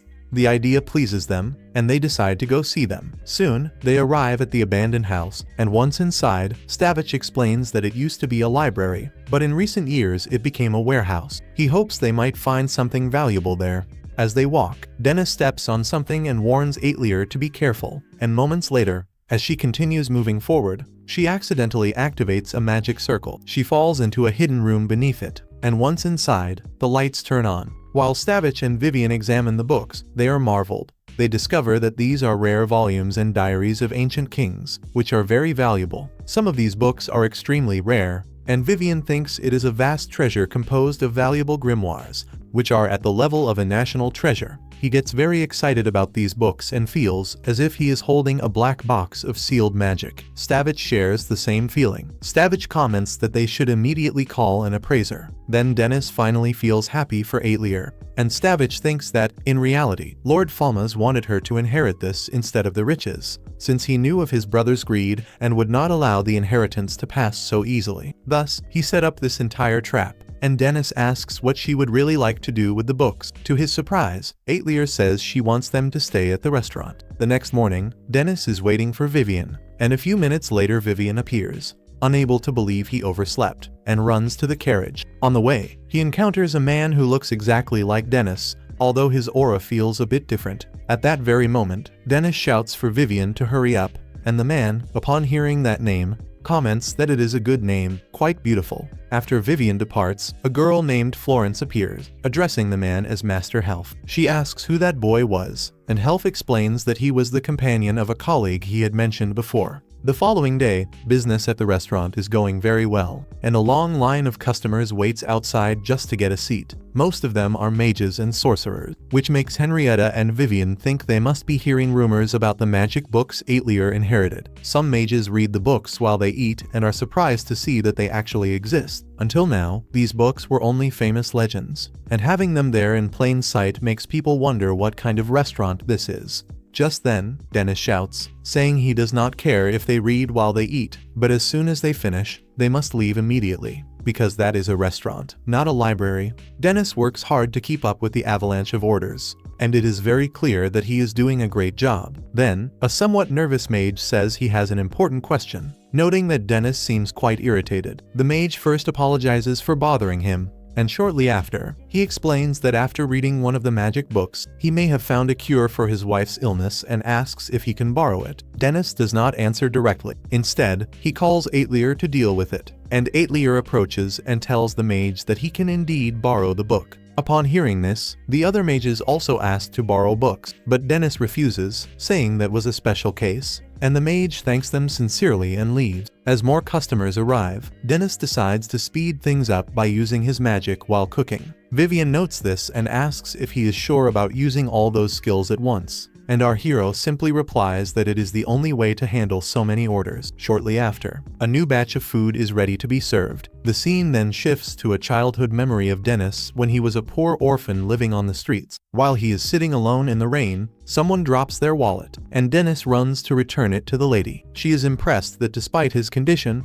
he chose to return it instead of keeping it, and surprised, she asks why he returned it. Dennis says he thought she would be in trouble without her wallet, and as a reward for his good deed, she takes him to her home and prepares a meal. Dressed in a chef's uniform, she serves him a dish and asks him to taste it. Dennis takes his first bite. His face lights up because of how delicious the food is, and he eats faster and begins to cry, as he had not tasted a home-cooked meal in a long time. Back in the present, Dennis wakes from a daze because he hears his name being repeated several times. It turns out that what we just saw was part of his dream, in which he relived some of his most painful childhood memories. Upon waking, Dennis tries to get out of bed, but the others quickly stop him, saying he is still too weak to move, and Aetlier stays by his side. Looking at him with deep concern, Even so, Dennis insists, since he needs to get up and prepare food for the customers. Bokkel tells him firmly to stop worrying about the restaurant and focus on his health, and she adds that they have already closed the restaurant for the day so that he can rest. Hearing this, Dennis settles down and apologizes for being a burden, and he looks at Aetlier and asks why she is watching him like that. The others explain that it is because she was extremely worried, to the point of imagining what would happen if he never woke up again. Dennis laughs and guarantees that he is much stronger than they think, and shortly after, he falls asleep once more. They recall that the doctor said Dennis only caught a cold, but they suspect it is actually because he has been working too hard. After returning from the capital, he did not take a single break, and they decide that when Dennis wakes up next time, they will ensure he rests properly. The group then begins to leave the room, but they stop upon noticing that Aetlier pulls up a chair and sits down next to Dennis. When they ask what she is doing, she simply replies that she will stay there to wait for him to wake up. Later, Vivian, Henrietta, and Bokkel continue to be worried about Dennis's condition and would very much like to be able to do something for him. Bokkel proposes preparing some rice porridge for Dennis to eat when he wakes up, and she believes that if the flavor is good, he will regain his energy. Vivian likes the idea, saying that food is closely linked to good health, and Henrietta also agrees, suggesting they hurry to have everything ready. But things take a strange turn when Vivian notices that Henrietta is wearing her full armor. Vivian asks why she is wearing that in this place, and she responds that it is because they are going to use fire and other dangerous tools. Vivian cannot help but wonder how much fire she plans to use for a simple bowl of porridge. Henrietta then enters the kitchen to look for some ingredients and ends up pulling out a massive piece of meat. She says it only needs salt to be delicious, and Vivian realizes the girl has completely forgotten that they were supposed to prepare rice porridge. When Henrietta unsheathes her sword to cut the meat, Vivian ends up stopping her, worried that she might break the entire kitchen in two. They begin to argue back and forth, and Bokkel enters and is surprised by how quickly things got out of hand in such a short time. At that moment, Stavich walks through the door. Vivian turns around and is surprised to see him appear so suddenly. Upstairs, Aetlier continues with Dennis, waiting patiently for him to wake up. She notes that the ice pack has slipped, so she stands up and measures his temperature, and he is still somewhat feverish. She begins to blame herself for how exhausted he is, remembering how Dennis is always forced to protect and defend her. Feeling gratitude toward him, she gently places the pack on his forehead with a small smile on her face, whispering that she hopes he can wake up soon. Meanwhile, Dennis is lost in another dream about his childhood, and he sees the young Dennis jumping through a window after making a joke with the head chef. She is chopping a cabbage so finely that it has practically turned into powder, and this woman is the one who took him in, the head of the Black's restaurant. Her second in command is there complaining that Dennis should be more grateful since she took him off the streets, and he suggests she reprimand him to prevent it from happening again. But she only says that Dennis is too stubborn to be reprimanded, and she thinks that one day he will mature on his own. Later that day, the young Dennis runs excitedly to the main dining hall with a plate of fried rice, thinking he has just perfected his recipe. He enters looking for someone to taste it, and the aroma attracts the attention of a high-ranking customer, who calls him over and praises Black's restaurant for training such young chefs. She takes a bite, but is immediately thrown back by the terrible taste. The second in command runs over to check, looking at Dennis and asking what he did this time, while the others rush to attend to the lady and apologize for the discomfort. The head chef arrives, curious about all this fuss, and the second in command explains to her that Dennis served something strange to the customer. She sees Dennis with a plate in his hands and immediately understands the situation. She takes the plate, casts a magic spell on it, and places it back in front of the customer. The woman hesitates, remembering the first bite,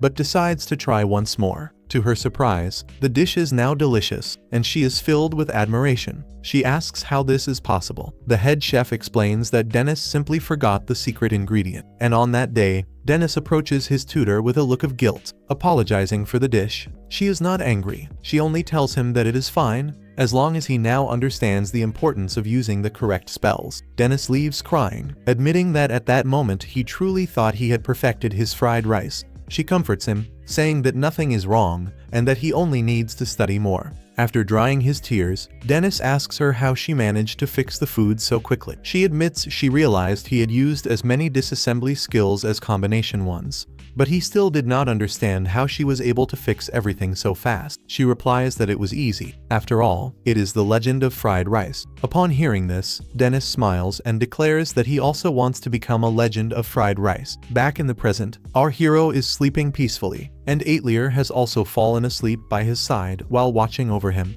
Downstairs, the others are still trying to figure out why Stavich appeared so suddenly. He explains that he is a magic enthusiast, and that he came to read one of the magic books Aetlier inherited. There is one book in particular that he is very anxious to see, and as soon as he heard it was at the restaurant, he hurried over. But when he discovered that Dennis is sick, and that they are cooking for him, Stavich says the book can wait, as he prefers to help them prepare the dish. He then asks what they are making, and they say it is rice porridge. But Stavich interrupts, saying they must first focus on cooking the rice before preparing the porridge. He explains that only by betting on a perfect bowl of rice can one complete the actual process of making the porridge. For now, the main discussion must be about how to cook rice perfectly using magic. Vivian and Bockel are quite excited by the idea, but Henrietta does not seem to be in the mood. Stavich mentions that before following the path of the law, he was a passionate researcher. Hearing this, Bockel suggests using fire spells to cook. However, he points out that the intensity of the heat varies according to the imagination,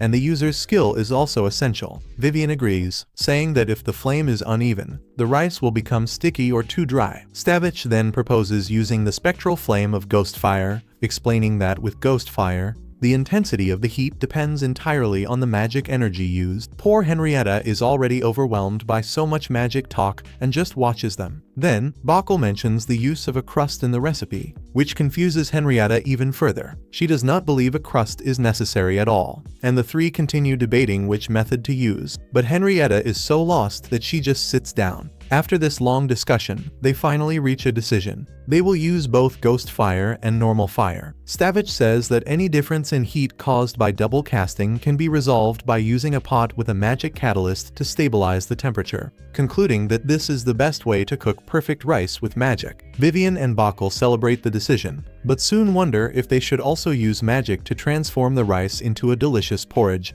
Before they get into that, Vivian suggests a break, since the conversation is getting a bit too strange, and Bockel agrees, while Henrietta drinks her tea, still feeling excluded and commenting that magic is much more complicated than she imagined. At that moment, the merchant enters, saying he heard Dennis is sick, so he brought a magazine as a gift. Henrietta is happy, saying it is very kind of him, until the merchant adds that due to Dennis's condition, he will sell it at half price, and Vivian immediately reprimands him for still charging Dennis even when he is sick. Meanwhile, Henrietta looks at the magazine and sees a photo of a very elegant pot. The merchant says that with that rice cooker, making delicious rice is very easy, and Henrietta doubts it can make rice porridge. But the merchant says it has a special mode for making porridge. She asks if it makes sense to use both ghost fire and normal fire before making porridge. But the merchant says that is useless, because if you just boil the water and use raw rice, you will get the porridge.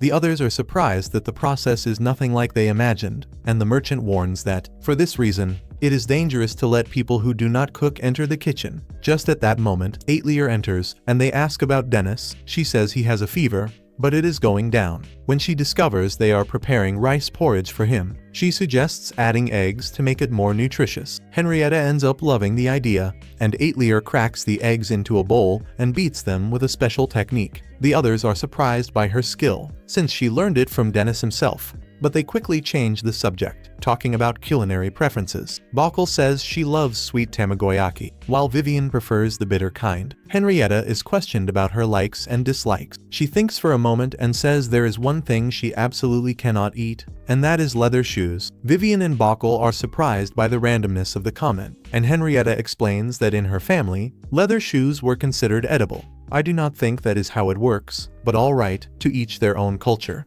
Anyway, Henrietta says she does not like the taste very much, and Vivian and Bockel give her uncomfortable pats on the shoulder and suggest changing the subject. Later that night, Dennis wakes up just as Aetlier enters. Moments later, she serves him rice porridge with egg that everyone helped to prepare. Dennis takes the first bite, remembers his childhood, and says he likes it because it is warm and comforting. Aetlier is happy to hear this, and he asks if she made it. She says she prepared the eggs, but it was the merchant who made the porridge. When he hears this, he gives a very loud shout, demanding to know why they let the merchant of all people handle that part. The next day, Henrietta returns happily, skipping from the market, and one of her favorite merchants notices her good mood and shouts to her, saying she looks happier than usual. Henrietta continues walking forward and sees Vivian walking just ahead and calls out to him. Vivian stops to greet her but immediately notices a large bag she is carrying and asks about it. Henrietta laughs and explains that she was so excited about today's banquet that she ended up buying too many things.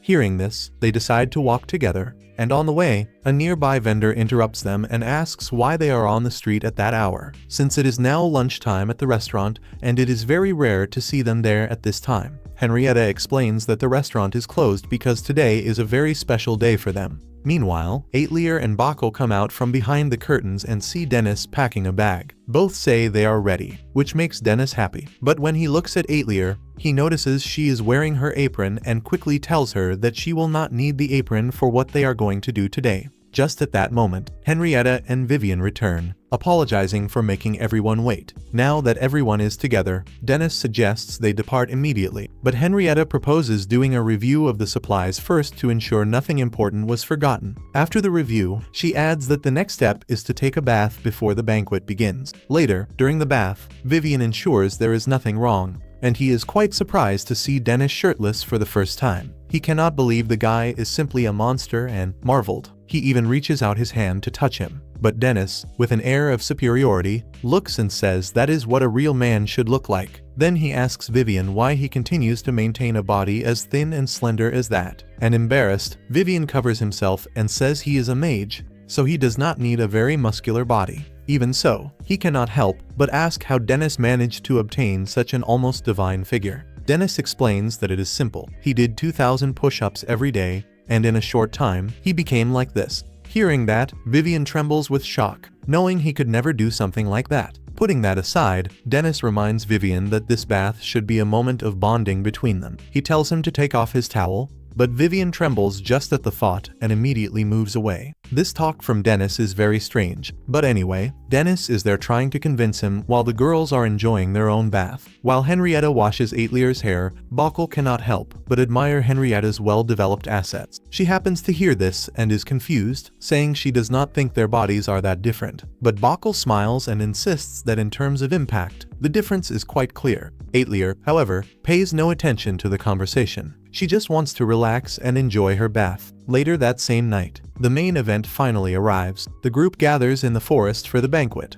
with plates of delicious food served before them. Before they begin to eat, each one has to say something for which they are grateful or make an important announcement. Dennis then suggests that Henrietta should be the first. Upon hearing this, Henrietta becomes nervous and states that she does not want to do it. But Dennis continues to pressure the poor girl until she finally gives in and stands up. She speaks with some stiffness at the beginning, so the others ask her to relax and be herself. In the next moment, she speaks from her heart, even with tears in her eyes, saying that she is truly grateful to have friends who care about her. Furthermore, she is also grateful for having found a job, and everyone applauds with joy. Henrietta explains that this time she will not be working with a group of adventurers.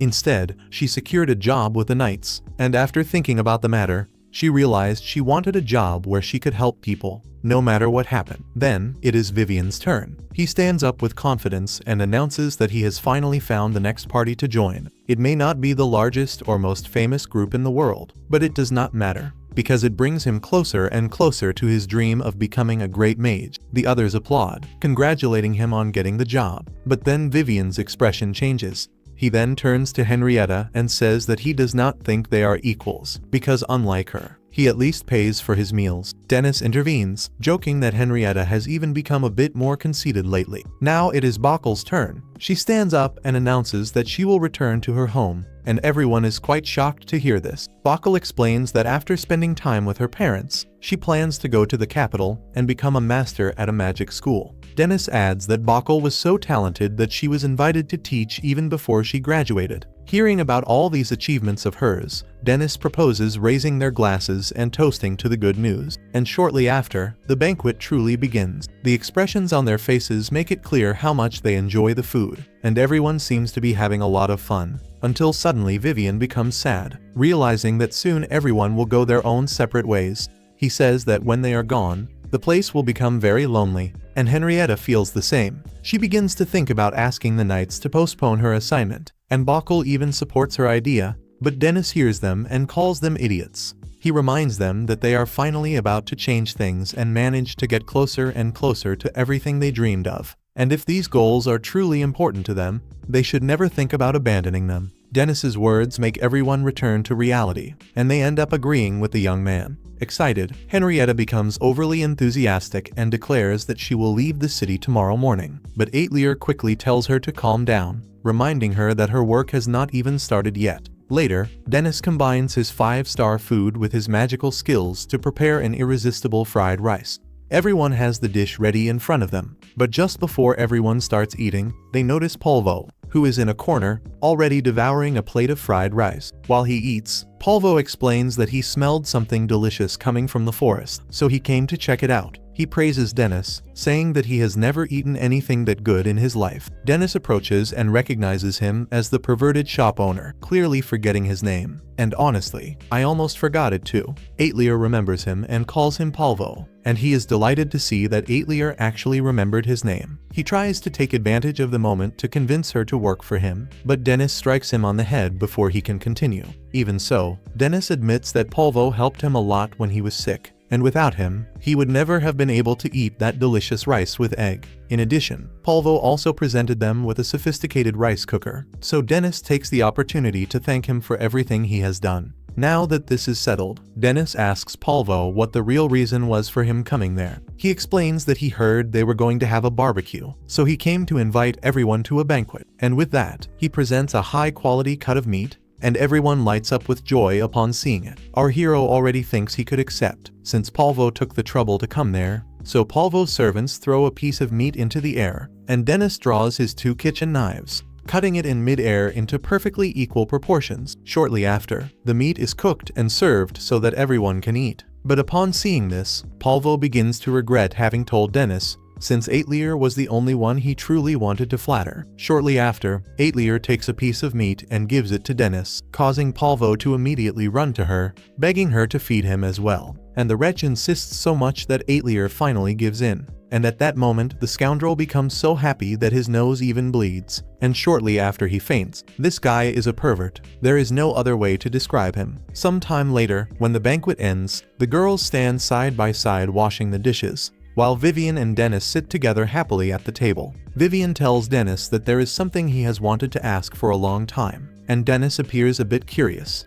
noting that Vivian is speaking in a much more formal manner than usual. Vivian mentions that in court he heard the judge call him Dennis Black, and he wonders if that means Dennis has some kind of connection to the Black restaurant. Dennis decides to be open about it and admits that the head chef who raised him allowed him to use the name. However, after a heavy argument, he left the restaurant forever, and in reality, he no longer wishes to use that name. Intrigued, Vivian asks what the argument was about, and our hero explains that it happened when he was close to reaching level 90. He and the chef had a major disagreement, but now, looking back at the past, he realizes she was right the entire time. She was merely trying to warn him not to become too arrogant, and Vivian is quite surprised to hear that Dennis also had a proud phase, admitting he does not understand how Dennis could have become so grumpy. He explains that although level 99 was already the peak for him, he was desperate to reach level 100. This desire drove him to leave the Black restaurant to test himself, and after that, he traveled all over the world, trying to prove to the chef that he was right. To summarize the story,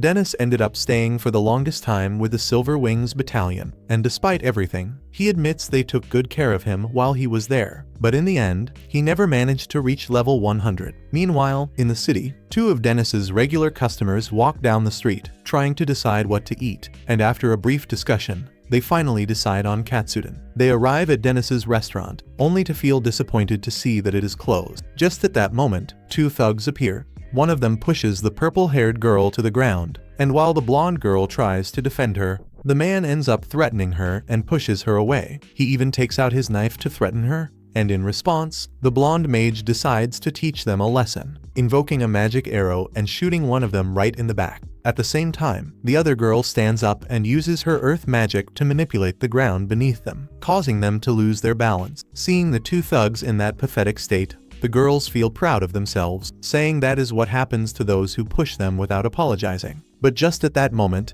they hear a loud crash behind them, and a large crowd has gathered. When they look back, they see the unthinkable. Dennis's restaurant is entirely engulfed in flames. Meanwhile, Dennis and the others are returning from the hot springs when they notice signs of fire coming from the city. At first, Dennis does not care much, assuming it is just someone making a campfire. But then, as dark thoughts invade his mind, his eyes widen. Without thinking twice, he runs toward his restaurant, desperately hoping it is not what he is imagining.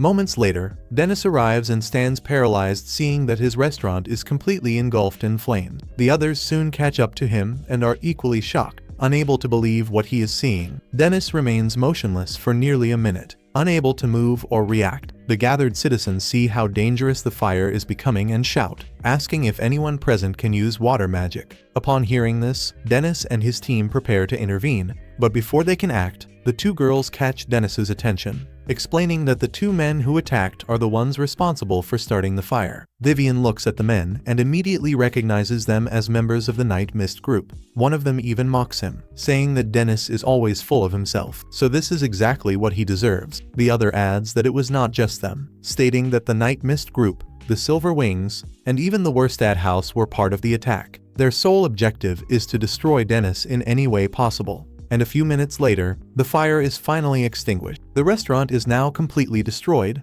and our hero enters the charred remains. Memories of when the restaurant was new and full of life flood back to him. Upon seeing this, Henrietta bursts into tears, realizing that all the effort they put into the place was erased in an instant. Vivian, on the other hand, begins to blame himself, saying it is his fault, since those men only attacked Dennis because he had saved him. Hearing this, Bacchal also blames herself, insisting that it was her fault the Night Mist group has put them in this delicate situation. Dennis then quickly speaks up to tell them not to think that way, because none of them did anything wrong. He admits he is deeply surprised because he never expected the Silver Wings to be involved, and assumes it must have been Joseph who ordered Vigo to pass the commands to the battalion. In reality, Dennis believes the Night Mist group is the least to blame, as they merely followed orders from superiors. With a heavy sigh, he admits it is his own fault for meddling in other people's affairs without permission, and once again acknowledges that he became far too irritated. Vivian tries to encourage him, saying that they all work together to defeat their enemies. But before he can finish, Dennis interrupts him and tells them not to worry, stating that he will simply open a small restaurant in another city. The others are shocked by his words and try to convince him to fight against the Silver Wings, but Dennis says it is not that simple. He knows he is strong individually, but the reality is that the most powerful noble house in the kingdom has now allied themselves with the strongest group of adventurers. To him, it is quite clear that he is not yet strong enough to deal with that kind of force alone. So, instead, Dennis simply smiles and thanks everyone for everything they have done for him so far. As he walks away, Aetlier demands to know where the real Dennis is. The real Dennis would gladly become an enemy of the entire kingdom if it meant protecting what he loves. But Dennis does not even turn around. He only replies that he has finally accepted his situation. Later, while going up the stairs, he feels relieved to see that the money he had saved is still intact. He takes the money, preparing to leave everything behind. And at that moment, Aetlier wears a sad expression. She asks if he is truly sure about leaving the city so suddenly. Dennis explains that he knows if he dares to face those people, they will never stop pursuing him, and his greatest fear is that someone close to him might die if he tries to resist. That is why his plan is simply to leave the city before that happens. Aetlier then asks Dennis if she can go with him. He says that she certainly can, and suddenly, he realizes he should apologize to her, since all her books were burned in the fire. But Aetlier shakes her head, saying she did not care about that. What truly matters to her is that the customers are happy. The two clench their fists, and Dennis reassures her, saying that as soon as everything settles down, they will take a trip and return there together. Meanwhile, Vivian and the others remain outside before the ruins of the burned restaurant with sad faces. But at that moment, a group of men begins to approach slowly, and hearing the sound of footsteps, Vivian turns around. To his surprise, his eyes widen when he sees them clearly. Shortly after that, Dennis comes out with Aetlier and is quite surprised to see that his entire group is surrounded by a crowd of people. Basho steps forward and declares there is no way Dennis can run away and abandon everything. Henrietta agrees, adding she never imagined Dennis would be such a coward. Then, Vivian points at Dennis, saying he finally understands everything. He explains that Dennis is the type of person who cannot stand to see someone he loves suffer. But when he is the one who is hurt, he does not even care. Vivian then continues by reminding Dennis that all those people gathered there left the safety of their homes in the middle of the night for his sake. They want him to understand one thing: what hurts him also hurts them. Vivian emphasizes that they were all rejected once, abandoned by their old teams who considered them useless. But now they have found each other, and it is this group that Dennis simply wants to turn his back on. Basho and Henrietta speak with emotion, telling Dennis that this is his place, and nowhere else. Suddenly, Polvo steps forward, saying that no one dares to attack his precious Atelier and go unpunished. Shortly after that, the two girls from before and their group of knights join in, declaring they are also willing to fight with Dennis against the Silver Wings. Henrietta tells Dennis to stop this nonsense and finally accept their help once and for all. Our hero looks at the entire crowd, dozens of people in front of him, all of them offering their strength, and he feels overwhelmed. In that moment, he realizes how pathetic he has been. These are the same people to whom he said he would never abandon what was important to him, and now he is about to do exactly that. With this realization, Dennis's spirit ignites, and he declares that he is going to stay in that city, and he is going to fight for what belongs to him. After all, he cannot risk being called a coward for the rest of his life, and the crowd explodes in joy at his declaration. When things calm down, Henrietta suggests they invent a team name to unify them. Atelier intervenes, proposing the Outcasts restaurant. Dennis listens and admits it sounds quite intense, and Vivian loves it. He says it fits perfectly, since everyone is a reject in some way. And with Dennis as the leader, Vivian insists that he must say a few words. Dennis does so and gives a short but motivating speech that ignites everyone even further. Then Vivian asks his big question: what is the plan? Dennis thinks, but before he can answer, Kate arrives running. She calls out to Dennis, devastated for not having arrived sooner, apologizing on behalf of the Silver Wings for the fire. They insist it is not her fault, and Dennis does not reproach her, as he knows she was not to blame. Even so, Kate cannot rid herself of the guilt. She heard Vigo plotting everything, and as soon as she could, she ran to warn Dennis. But having arrived too late consumes her from within. If only she had arrived in time, she thinks she could have prevented everything. Dennis tells Kate not to beat around the bush, but there is something much more important now for which he will need her help. He asks her to share all of Vigo's movements, because he does not intend to let this pass. At first, Kate lowers her head in apology. She admits that, although Vigo truly acted on his own, and she could not stop his plan, she still feels as guilty as he is, since she is the sub-captain of the Silver Wings, and her duty, above all, is to protect her squad. For that reason, she categorically refuses to reveal Vigo's movements,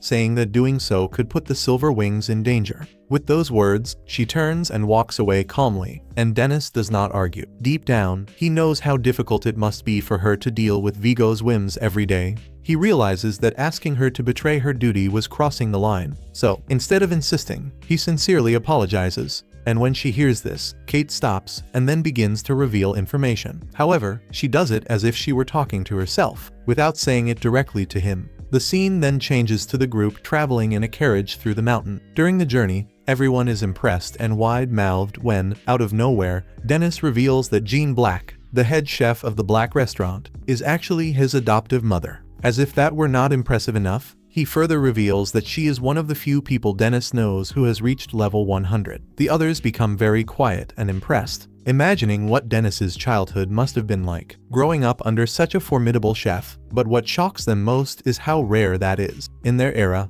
the average person only reached around level 60. Even among the few talents who managed to surpass that limit, only a few reach level 80, and even fewer level 90, and in most cases, those who climb so high almost always stagnate at level 99. Vivian cannot contain his amazement and explains that someone who actually reaches level 100 is not just a master. They are a ranked sovereign, a figure destined to be remembered in history. Dennis places his palm on his face and tells him to calm down. Even so, Vivian continues, and Dennis even says that Vivian is not wrong about Jean's prestige, but explains that she never trained her magic for battle. She dedicated everything to the kitchen. This revelation leaves Vivian completely speechless, and Dennis continues. He explains that in terms of combat, Jean is nothing impressive compared to him, but as a chef, she is insuperable. Not only is she the best in her craft, but her influence in the capital is enormous. And if you are looking for powerful allies, there is no one better to turn to than her. Vivian questions how Dennis can be so sure that Jean will give him a helping hand, and Dennis admits there is no guarantee. There is a high possibility they will simply be rejected right at the door. When the group finally arrives at the capital, everyone is wearing white cloaks, and Dennis separates from the group to visit Jean personally, while the others spread out through the city. Their job is to approach hereditary mages in search of support, and the twins doubt that respected mages would dedicate even a minute if they present themselves dressed like nobodies. But Bokkel says that as long as they stay faithful to the plan, everything will work out. The others are already doing their part, so they must give their all as well. Meanwhile, Henrietta approaches a judge to discuss everything that happened at Dennis's shop. She asks if they can open a criminal case based on the incident, and since they already caught those who started the fire, they could use them to track the other involved parties. However, Stavich refuses, stating that it is not that simple. Even if they manage to corner the Night Mist group and arrest its leader, facing the Silver Wings supported by royalty would be almost impossible. Henrietta admits she expected this response, and therefore she arrived prepared. She tells him that she has designed a counter-strategy. Intrigued, Stavich asks her to continue. Back with the others, Polvo is giving some orders while they unload furniture, and his exaggerated energy begins to irritate some members of the group. They say that anyone trained by Polvo could probably manage a shop in a matter of months, but at the cost of becoming a pervert, obsessed with money, a workaholic, and likely on the verge of a breakdown. Polvo hears the complaints and immediately shouts for them to stop complaining and continue working. It is then that he notices Aetlier nearby. Looking inside a box, there is a very strange magical object shaped like a megaphone. Polvo approaches and explains that it is a tool enchanted with wind magic, although it is unfortunately broken, and he says he intends to fix it. Just at that moment, a familiar mage appears, the same one who had borrowed one of Aetlier's books days ago. He then runs to her, returning the grimoire and thanking her sincerely. Thanks to that book, his wife's life was saved. Upon hearing this, Aetlier's face lights up, relieved that her book helped. The mage offers to reward her in some way, but she refuses. Then, seeing the others struggling with heavy boxes, he asks if he can help. He explains that, despite his simple appearance, he is actually a high-ranking mage with control over almost all advanced wind spells. This immediately gives Polvo and Aetlier an idea. Polvo reaches out and suggests that he help them repair the broken megaphone. The mage accepts, and they join their hands for the work. The rest of the day passes with everyone devoted to their assigned tasks, ensuring that everything moves forward without setback. Apparently, the preparation is yielding good results. Everything is going as planned. Meanwhile, Dennis arrives at the doors of his former home, the Black Restaurant. Just as he is about to open the door, he hesitates. Memories flood his mind. The day he left furious and abandoned the place where he had grown up. Dennis finally gathers the courage to enter the restaurant. At first, one of the waiters assumes he is another late customer and says they are already closed. But when he realizes who it is, his eyes widen in surprise and he shouts to everyone, announcing that Dennis has finally returned. In an instant, the entire staff surrounds him, happy and welcoming. But Dennis cuts the mood short, saying that he is only there to speak with Jean. It is then that he looks to the side and is surprised to see Jean Machai, impressed by how much she has grown. She teases him, asking if he is the boss now, since now she is the second in command, and she admits they gave her the title. But she adds with a half smile that she always thought of herself as the interim second in command, keeping the place for the day he would return. With that, she leads Dennis directly to Jean. Inside the kitchen, Jean is busy cutting vegetables, and Dennis is somewhat uncomfortable, thinking about whether to enter or not. But then he is forced to enter and asks her in a low voice how she is. As soon as she hears his voice, Jean immediately knows who it is, and looking back, she says she is happy to see him once more. She says his face looks a bit lighter than before, and jokingly asks if he managed to reach level 100, since that was the objective he used to be obsessed with. Dennis sighs and admits he did not. In reality, he does not even know how he is supposed to get there. Perhaps he never will, exactly as they used to warn him. After all his travels and experiences, he reached this conclusion. Jean's smile fades, and she observes him closely, then asks what he is really doing there. She does not think he is there just for a casual visit. Dennis then sets his insecurity aside and explains the real reason he is there. Kate told him that soon a group of very powerful figures will hold a private meeting. Among them will be the royal court judge, Joseph Werstad, the head of his house, Hopper, the leader of the Night Mist group, and finally Vigo, from the Silver Wings Battalion. Dennis insists that a meeting of these four can only mean trouble, and at that moment, after Kate shared this information, she simply left, saying it was already too late for her. But as she departed, she added that she was counting on Dennis.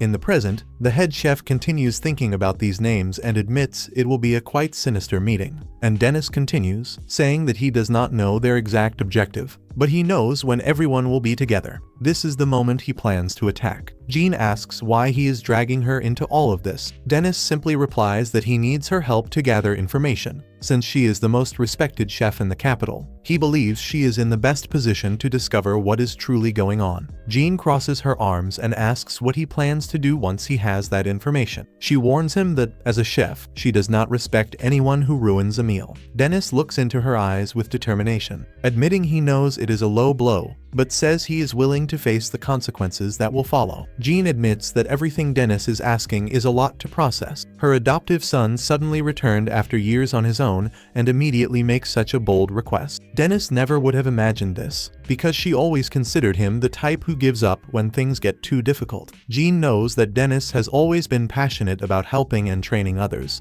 but when it came to himself, he always took a step back and put others first. Now, she asks him directly, what is driving him to demand so much of himself this time? Dennis says his motivation comes from the people in his community, those who stand by his side until the end. He refuses to let them down by giving up halfway. Hearing this, Jean feels relieved. For the first time, she sees that Dennis has matured enough to see what truly matters, and with that in mind, she accepts his request. But with only one condition. He must also listen to her advice. And she remembers when she took him off the streets for the first time, how she gave him everything: food, clothes, a home. But there was always one thing she never taught him: the path to finally reaching level 100. And now that he has come so far, she is ready to give him the first clue about it. Moments later, Dennis leaves the restaurant with his white cloak, saying that the clue Jean gave is useless. As he disappears, Jean watches closely, intrigued by the path he will choose later. That night, Jean Machai hands him a lead, and inside are all the details of the meeting that Dennis had requested. With this, he realizes that all preparations are complete. He shares the news with everyone, and together they celebrate with shouts of joy. The next day, at the headquarters of the event organizers, Kate sees Vigo leave the building and runs to him. She asks where he is going. Vigo reminds her that he already told her he is going to settle some matters, and admits it seems like a ridiculous waste of time, but it is something he simply cannot ignore. Kate comments that being a captain must be stressful, so she gives him a pat on the shoulder and wishes him luck. When they part ways, Kate turns around with an expression that becomes very suspicious. Inside his carriage, Vigo reflects in silence, admitting that although his current mission seems like a waste of time, the destiny he truly seeks is far beyond that. It is then that we see a memory from his past. When he was a child, he grew up in poverty, working hard on a farm just to survive, and everyone sympathized with him because of his circumstances. His father had died of a disease, and his mother had abandoned them after falling in love with another man. To make matters worse, his younger brother suffered from a debilitating lung disease.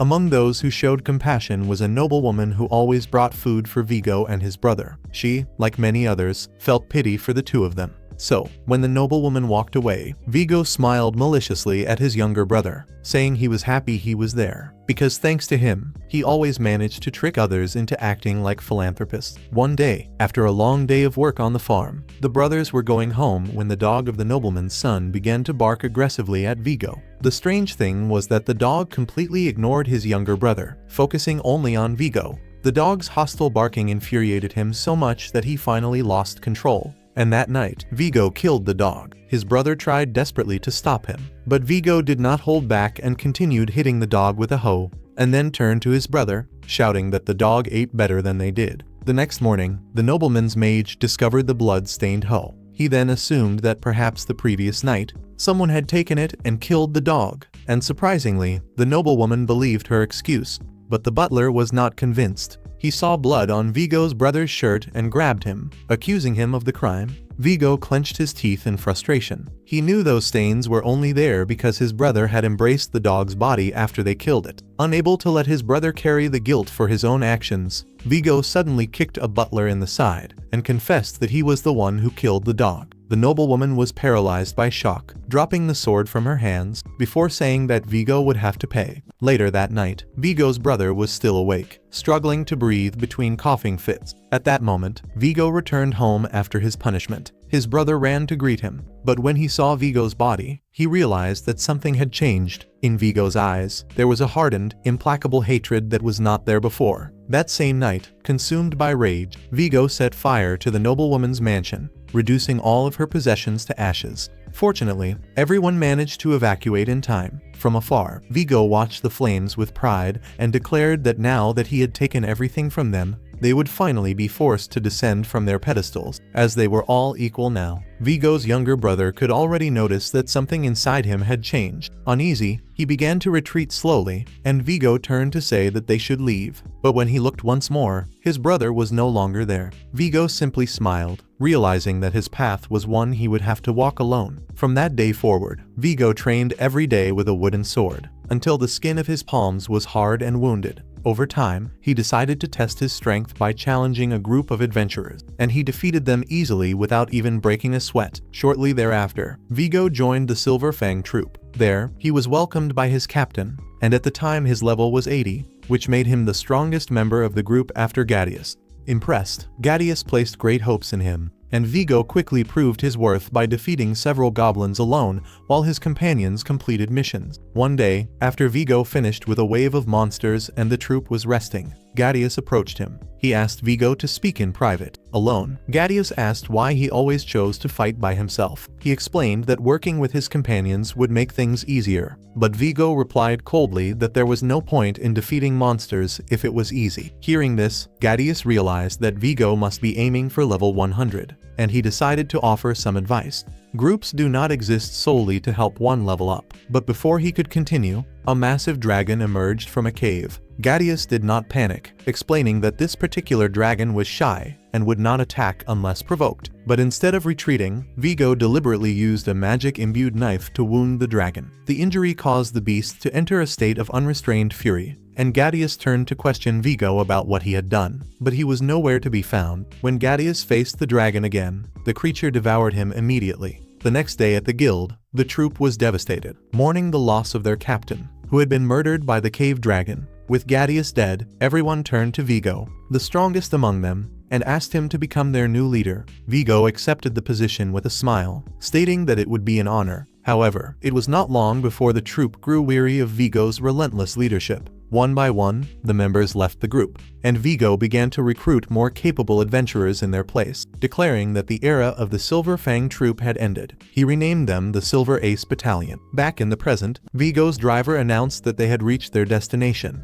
and he stepped out and entered a luxurious hotel. After knocking on one of the doors, he bowed respectfully and greeted Lord Joseph, saying it was an honor to have been invited there that day. Vigo walks toward the curtains and closes them all, stating that he cannot take the risk of being observed by others. He further mentions that, as requested, he reserved the entire hotel, and Joseph comments that this is very meticulous of him. While eating, Vigo informs Joseph that, as promised, Dennis's restaurant was set on fire. He praises Hopper, the leader of the Night Mist Troop, for performing such legendary work. Vigo continues, saying that even if it is suspected that he gave the order, he already has a high-ranking judge in the palm of his hand. Hearing this, Joseph smiles. If everything continues as planned, their futures are guaranteed. But Joseph does not plan to stop there. Now that he has gathered influence in the legal, military, and political fields, he plans to rule the Shadow Kingdom, and he raises his glasses in a toast. Joseph acknowledges that it was Dennis who brought them all together in the first place.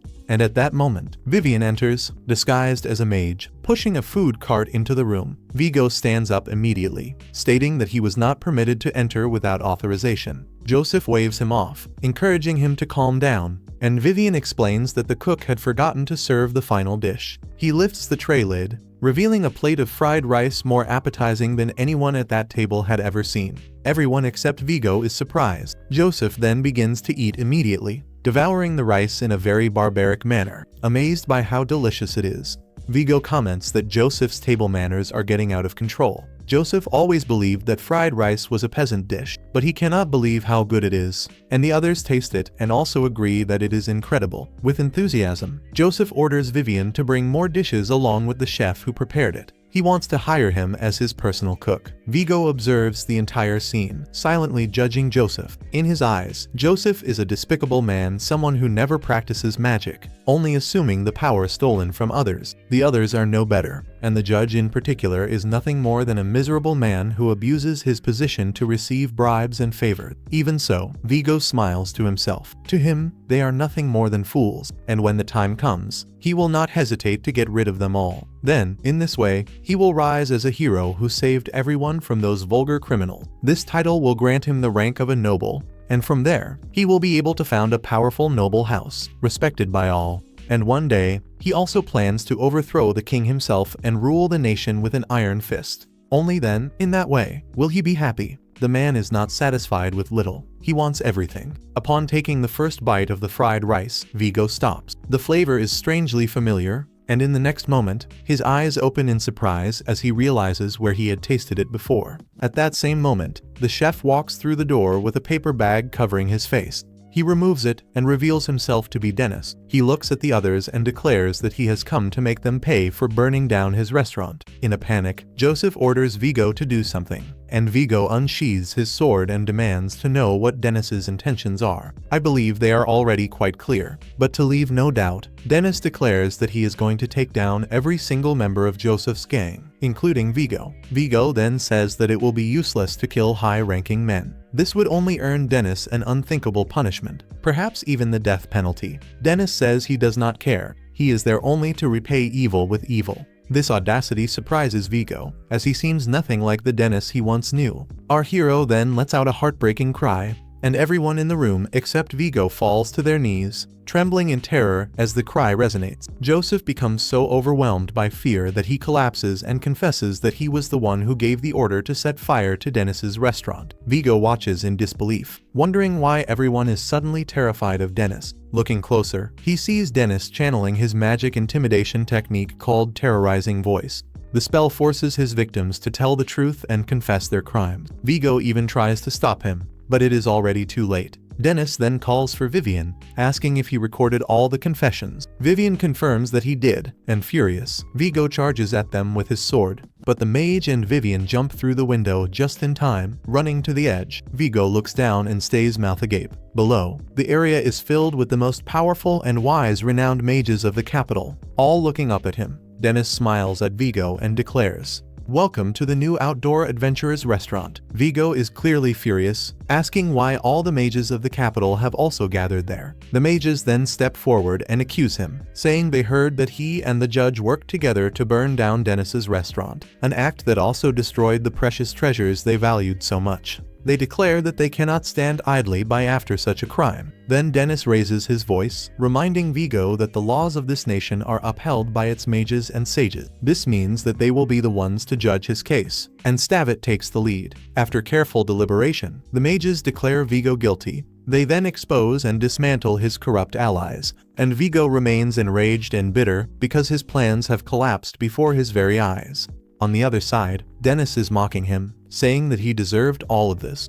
The tension between the two skyrockets, and it is quite clear that they are about to face each other in battle. Both brandish their magic swords, and the fight explodes. Their skills seem balanced, although Vigo appears to be slightly ahead. In the middle of the battle, the story flashes back to the day Dennis and Vigo first met. Kate introduced Dennis to Vigo, and as soon as he saw him, Vigo used his appraisal skill and discovered Dennis's great culinary ability. Vigo joked that Dennis was nothing more than a chef, and Dennis was quite offended, ready to talk back. But Kate rushed in to intervene and calm them down. She told Vigo that Dennis's food was incredible, and that he would be an excellent addition to the team. Even though he had not been impressive at first, Vigo eventually gave in and accepted Dennis joining the Silver Aces, but only on one condition, that he work hard to prove his worth. From that day forward, Dennis officially became a member of the Silver Aces. A few days later, the group was seen inside a dungeon after defeating a powerful monster, one that only Vigo had the strength to defeat. After this victory, it was time to eat, and Dennis proudly displayed a huge piece of meat, announcing that he would prepare hamburgers for dinner. Kate and the others were excited by the idea. While Dennis prepared the food, Vigo started a conversation with him. He told Dennis to be prepared, explaining that if his calculations were correct, A much stronger monster was hiding in the depths. Dennis asked why Vigo was even worried. Their mission was only to defeat one monster, which they had already done. But Vigo shrugged and said it was boring just to follow orders. He set his sword aside and boldly asked Dennis why he was so determined to reach level 100 first. Dennis hesitated. He truly did not have a clear reason, so it took him a while to find an answer, and before he could speak, his attention drifted. The meat was starting to burn. Shortly after, the food was ready, and everyone began to eat. Kate, in particular, seemed enchanted and enjoyed her food. They even handed a plate to Vigo, and after tasting the food, he admitted it was surprisingly good. Kate even asked for seconds. As Dennis served more food, she thanked him from the bottom of her heart. She said that thanks to him, the Silver Aces were doing so well. Dennis was confused by her words, but Kate explained that the potions he had been secretly preparing and delivering had been a great help to the group. Even Vigo, though too indifferent to say it out loud, was also grateful for Dennis's kindness beyond cooking and preparing potions. When one of their members was expelled for cooking, Dennis stopped him before he left, giving him a small handful of rice balls to cheer him up and wishing him luck on his next journey. It was a gesture so simple yet so genuine that it left a mark on everyone present. A few weeks later, Dennis, Vigo, and Kate appeared before the nobles to apologize after the Silver Aces failed one of their missions. Surprisingly, the nobles were not upset. Instead, they mocked the trio, joking that it would have been more fun if one of them had actually died. Vigo became furious at the insult, ready to unleash his magic on the arrogant nobles. But before he could act, Dennis quickly intervened and calmed him down. That night, on his way back to the restaurant, Vigo could not hide his frustration and slammed his fist on the table, furious because the nobles showed no respect to his group. He swore that one day he would make them pay and that they would crawl at his feet. Dennis, however, did not seem to care at all. Instead, he calmly bit into his chicken. He was more focused on eating than on revenge. The scene returns to the present, where the brutal battle between Dennis and Vigo continues. This time, Vigo manages to completely overpower Dennis, using his destruction skill to shatter Dennis's kitchen knives in a single devastating blow. Dennis looks at him in disbelief and retreats quickly, realizing that if he takes another hit like that, he will die. Determined, Dennis uses his magic to sharpen his senses and prepare his weapon. With his knives restored and his reflexes enhanced, he readies himself firmly for another round. Vigo mocks him, asking why he is fighting with such passion all of a sudden. The Dennis he knew was always relaxed and never cared enough about anything to risk his life. Even if Dennis has changed, Vigo tells him that he remains nothing more than a spoiled boy, someone who was lucky enough to be taken in by a wealthy mommy. With this insult, Vigo launches another furious attack, and our hero manages to dodge it. But the incessant explosion of his strikes is exhausting him rapidly. Knowing that he will not be able to resist much longer, Dennis makes a decision. He casts a spell that creates a thick curtain of smoke, blocking Vigo's vision. Vigo strikes his sword savagely through the mist, shouting that he always had the wrong impression of Dennis. Then, as the smoke clears, the two continue their exchange, their swords colliding with ferocity. From afar, Henrietta and the others watch in awe. This is how a battle between two level 99 warriors begins, and they are surprised to see that Dennis is holding his own against Vigo. While they are impressed, Aetlir carries an expression of deep concern. She cannot help but ask what will happen if Dennis loses. The fight takes a dark turn when Dennis receives a devastating blow that sends him flying through the air. With his sensory enhancement still active, time seems to slow down around him, and in mid-flight, he begins to reflect. He knows he has to recover before hitting the ground. But even so, what will he do next? Vigo is a relentless monster, and as he spins in the air, Dennis admits something to himself. Vigo may be a true headache, but he is also unquestionably strong. He starts to question how he ended up there. All he wanted was to do something simple: cook the food he loved and have his own restaurant, helping people to earn their trust. He thought that if he did this, he would naturally reach level 100 in a short time. So, at what point did it all go wrong? His thoughts return to his days as a second chef at Restaurant Black. He remembers Jean telling him that he would never reach level 100. To her, no matter how hard he tried, his limit would always be 99. But Dennis never believed her. To him, her words were just nonsense. After all, his level had risen at an incredible speed in recent weeks. He was certain he would catch up to Jean at level 100 shortly. However, Jean told him that he would need something different if he wanted to reach level 100. She assured him that a guy like him, who always did things halfway, would never be able to achieve it. Dennis then asked what he would need. In response, she told him that if he could not figure it out for himself, there was no way to reach level 100. Back in the present, Dennis lands on his feet. He reminds himself why he wanted to become a chef from the very beginning, why he worked so hard preparing all that food. It was simply because the head chef took him in when he had nowhere else to go. He remembers the day Jean served him a delicious plate of fried rice.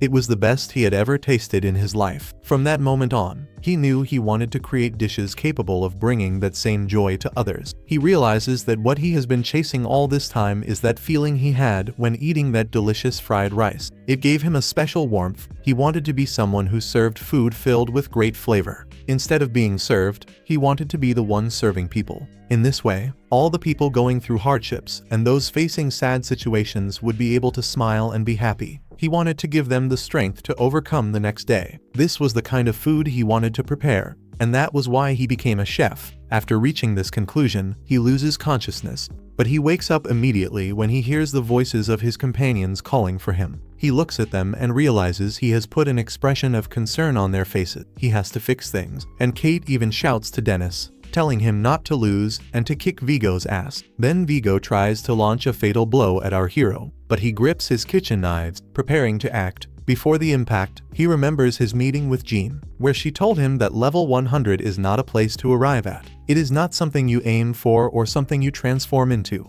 It is something you are without even noticing. But Dennis's problem was that he did not even know what he was supposed to feel. To explain, Jean told him the story of the blue bird that traveled the world looking for happiness, only to find that its true happiness was closer than it thought. She said that levels worked the same way. There is only a tiny difference between level 99 and 100. It is just a matter of whether what he already possesses manifests itself. Then she placed her finger over Dennis's heart, saying that the key to reaching level 100 lies right there. But he did not know. And now on the battlefield, Dennis understands what she was talking about the whole time. Vigo leaps into the air, ready to attack him. But then, Dennis blocks him. To Vigo's surprise, a rainbow-colored aura envelops Dennis. Everyone can see that he has become much stronger. With this new power flowing within him, Dennis realizes that strength alone is not enough. It is not just about preparing delicious food. He vows to become someone capable of protecting the smiles of those he loves. His energy accumulates, ready to deliver a lethal blow against Vigo. Vigo watches in disbelief, wondering where all this power came from. Vivian and the others watch in wonder, questioning if he finally managed to reach level 100. When the energy stabilizes, Vigo immediately fires a long-range attack at Dennis, but he dodges it effortlessly, as if it were nothing. Our hero then leaps high, delivering a descending strike with his kitchen knife. Vigo blocks them with his sword. Both weapons collide. Pressed by the force, Vigo clenches his teeth, wondering where Dennis got all this strength. At that moment, Dennis unlocks a completely new skill, Forced Local Explosion. With it, he pushes Vigo down, sinking him deeper and deeper into the ground. Vigo realizes he has been taken out of position, but thinks he could recover if he manages to regroup quickly. He even tries to stand up, but his body refuses to move, as the force crushing him is too powerful. At first, Vigo suspects it is some kind of gravity manipulation, but it is not. This pressure is much stronger. Watching from afar, Vivian's eyes widen. He realizes what it truly is, Dennis's unique skill at level 100. Jean agrees, explaining that it is a unique level 100 ability. It is the manifestation of one's reason for being. This is Dennis's innate ability. Meanwhile, Vigo continues sinking into the ground, fighting with everything he has, but it is useless.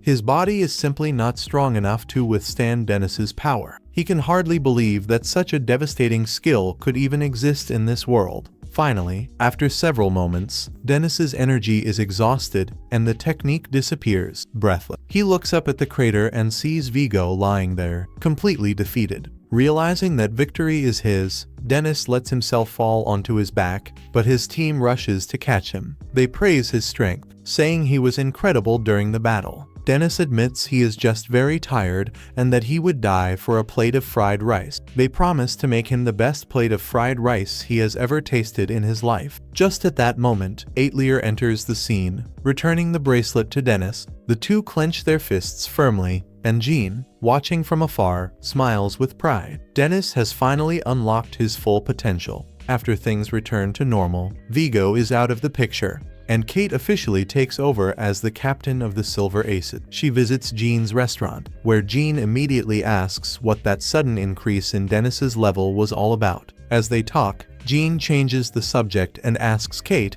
if she was the one who leaked the information about Vigo and the corrupt nobles. Kate confirms it, explaining it was her way of supporting Dennis in his moment of need. With that cleared up, Jean then asks why she did not support Dennis in his fight against Vigo, since she had the perfect opportunity to intervene in the middle of the fight. Kate explains that it was the first time she saw Vigo fight so seriously, and in truth, she was afraid. She could not force herself to intervene because she felt that if she did, she would likely be split in half at that exact instant. Leaving that aside, she insists that Jean tell her more details about Dennis's level increase. Jean begins by explaining that the maximum limit of humanity is level 100. Only a handful of people in history have reached it, and the requirements necessary to get there are still mostly unknown. Kate agrees, saying she understands that much. But what she does not understand is how Dennis was able to get there. She wants to know Jean's opinion, since Jean is at level 100. Jean explains that level 100 is nothing more than the discovery of the reason why you exist in the world. It is not about skills or techniques that already exist,